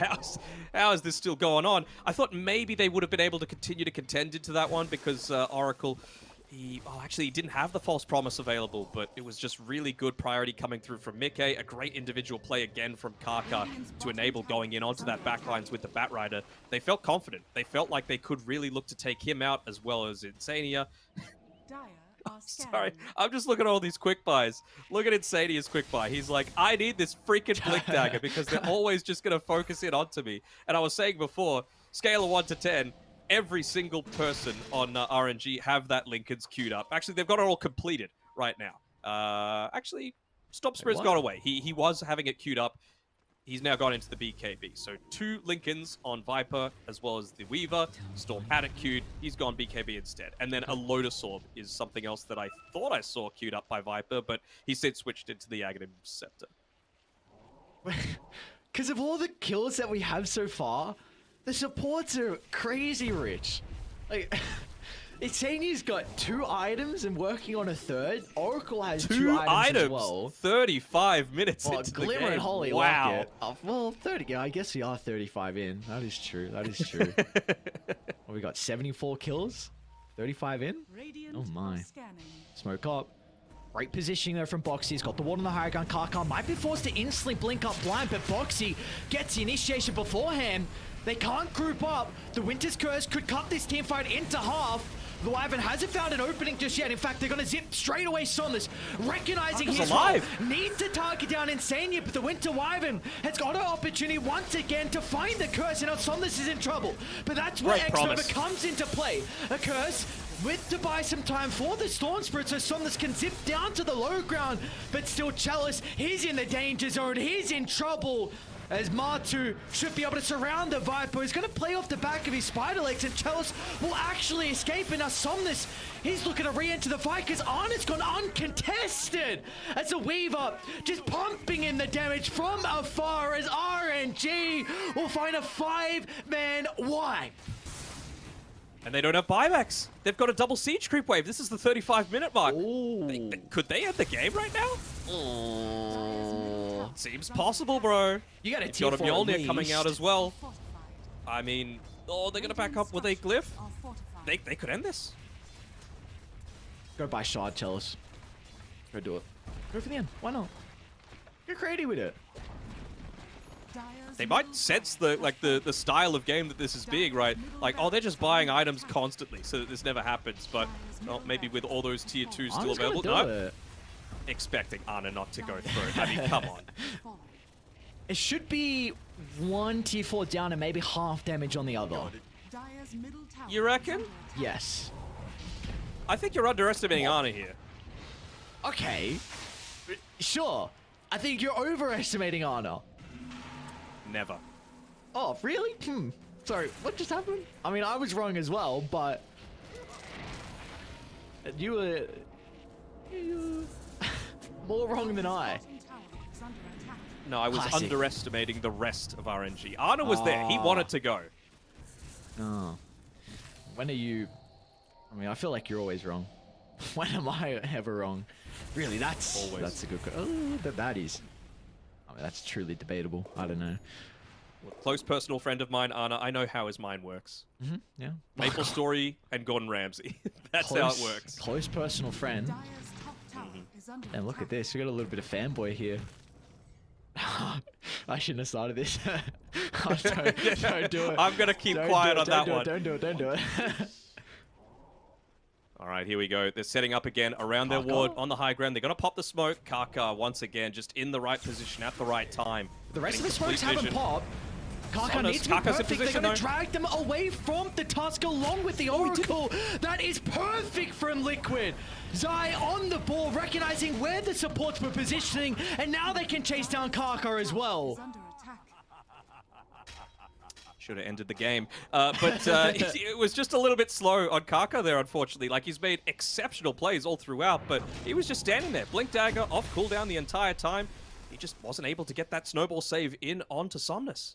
I think a big reason of why they were able to succeed in that fight was the fact that as soon as the smoke popped, they were carrying a ward, they dropped it down, they scouted out where the Oracle was positioning, so Zai instantly knew he had to drag him to the right side instead. Because if he kept him around or went to the top, like towards the remnant of the tier 1 tower, then Oracle more than likely would have gotten a false promise off, or Kaka would have as well. So that really comes down to that ward dropped thanks to Insania. Tower is under Sure, but Kaka had placed one as well. It's been dewarded now, but they had vision of that entire fight, so I was a little bit surprised that they let all that happen.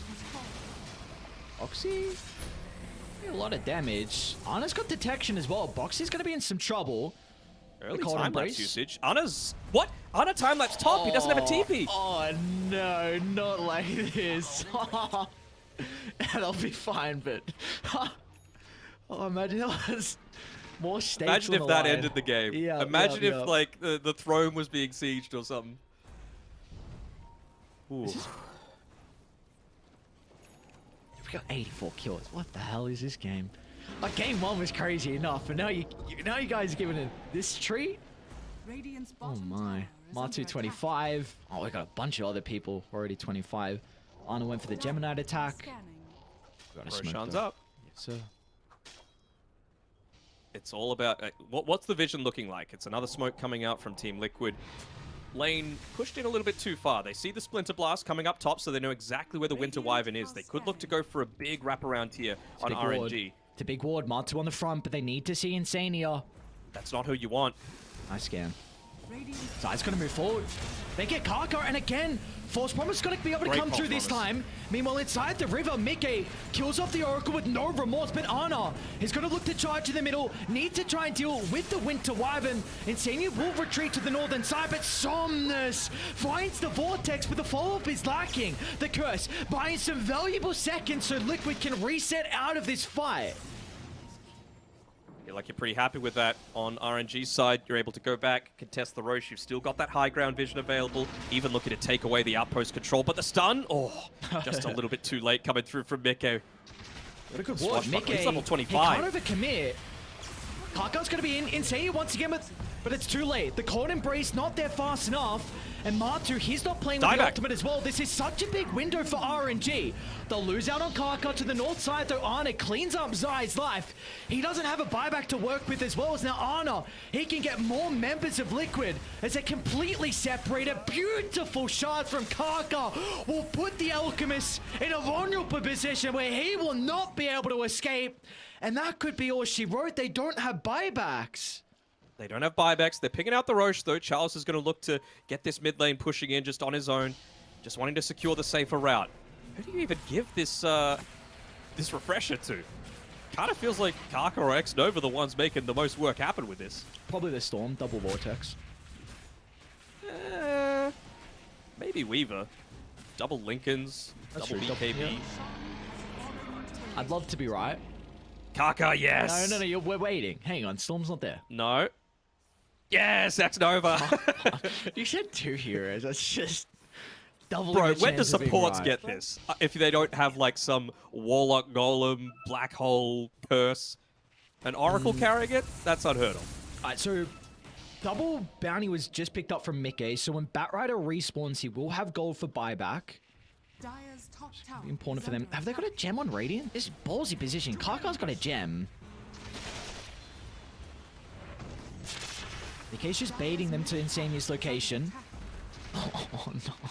Dire structures are fortified. Doesn't have the shard on Viper, so won't be able to pick this one off on his own, but they're looking to make it a naked throne. Zenio. It's me more Somnus actually to the Found him. south. They've been able to run into the pain clear. Somnus might be able to do it by himself. That's it. That'll be all she wrote. Throne exposed, and it looks like RNG. They want the kill. Oh, right. False promise. This time X-Nova is going to be able to get in range. The last one's been a big issue for them through the second game, but RNG for our last game of the group stages will be able to take it in what a... He had 94 kills, 42 minutes in. What a game two. What a goddamn series. The one non-eliminated region is the one that ends up getting the W. Thank you again. Danog is right. Ares is wrong. But with that, we're done. No tiebreakers. Somehow, with 17 teams at this tournament, with how close it's been, they've just managed to order themselves so nicely that, well, we're not going to need to do any more series, which is kind of sad. I was really looking forward to that. But, oh well. That's what you get when you get some of these crazy games like this. Kaka, you got to give him the MVP, right? He was making plays everywhere. Yeah, it felt like everyone on RNG fulfilled their role. I mean, we saw how well they were able to play early with Storm Spirit, with Somnus. It was a big reason why he was able to come online and have as much farm as what he did. And really, if the Storm Spirit doesn't have as good of a game, it can be very difficult to deal with that Winter Wyvern. As we saw, there were some fights in Senior. It was like that sole person to turn it around for them with the Curse, with the Cold Embrace. But when they were able to catch him out at the start of those fights, it was all RNG in the advantage. So, it's going to be RNG at least with the Game 2 victory. So not a crazy amount of momentum heading into the playoffs. Of course, we already knew the fate as well from both these teams and where they would be seated. So there was nothing crazy with, potential of being eliminated or potential of moving into the upper bracket as well. So both Liquid and RNG will be starting off in the lower bracket for the Arlington Major. And I don't believe there's there's no day break between a lot of these series. So, all tomorrow, I think, unless I'm mistaken, you're right. Yep. is going to be that upper bracket, which is going to be really exciting. Yep, that's correct. Am I right there? Yes, you are. 1, Boom and 2, LGD. 3, 4. Oh, I made a tweet about it, just literally cropping that, and the caption is Monka S, because obviously Seacaster going up against the final boss in the first round. It's a big test for Boom. They didn't get a chance to do it in the group stage, but it might just be a little bit too high of a mountain to climb. You've also got Entity taking on, not 100% confirmed yet. I think it's probably going to be Fnatic. Because I'm just using tiebreakers. In the bracket on Liquipedia, it's not there just yet, but I'm assuming that because of how the tiebreakers work, I did a little bit in my head. Outside is Team Spirit. So we're going to get an Eastern European team moving forward to the top 6, which guarantees one of them that slot at TI, which is a good thing for Eastern Europe. They only needed top 8, I believe, either team, and one of them's going to get top 6. Aster taking on, I want to say OG. That'll be a pretty good series as well. OG, we've seen them capable of taking games off of anyone in really dominant fashion, and we've also seen them throw some unthrowable games as well. So keen to see how that one edges out. But it'll only be upper bracket for tomorrow, then followed by lower bracket with that last-ditch race towards TI. I'm excited, and I'm very thankful as well that PGL have given us the opportunity to be able to cast. So hope everyone has enjoyed it. From me, at least, I've had an absolute blast. So with that being said, Ares, I'll let you sign us off. Yeah, it's been an absolute pleasure to be able to work here for the PGL Arlington Major, of course. 5 days of group stages with all the action we've had with the 17 teams battling out. I think Denog's trying to find his hat. There we go. I don't know where mine is. So, yeah, we've had an incredible group stages, and now we get to the top playoff action coming up, of course. It will be starting tomorrow. There's going to be no day break action here for the Major, so it's going to be exciting to see, like you said, the race to TI and also the race to see who will be crowned that third champion of the third Major of the year. So, of course, we have to wait in anticipation. It's going to be a long time. We've got a couple days left of the playoffs, but it will be starting tomorrow. We'll see you guys then for the PGL Arlington Major.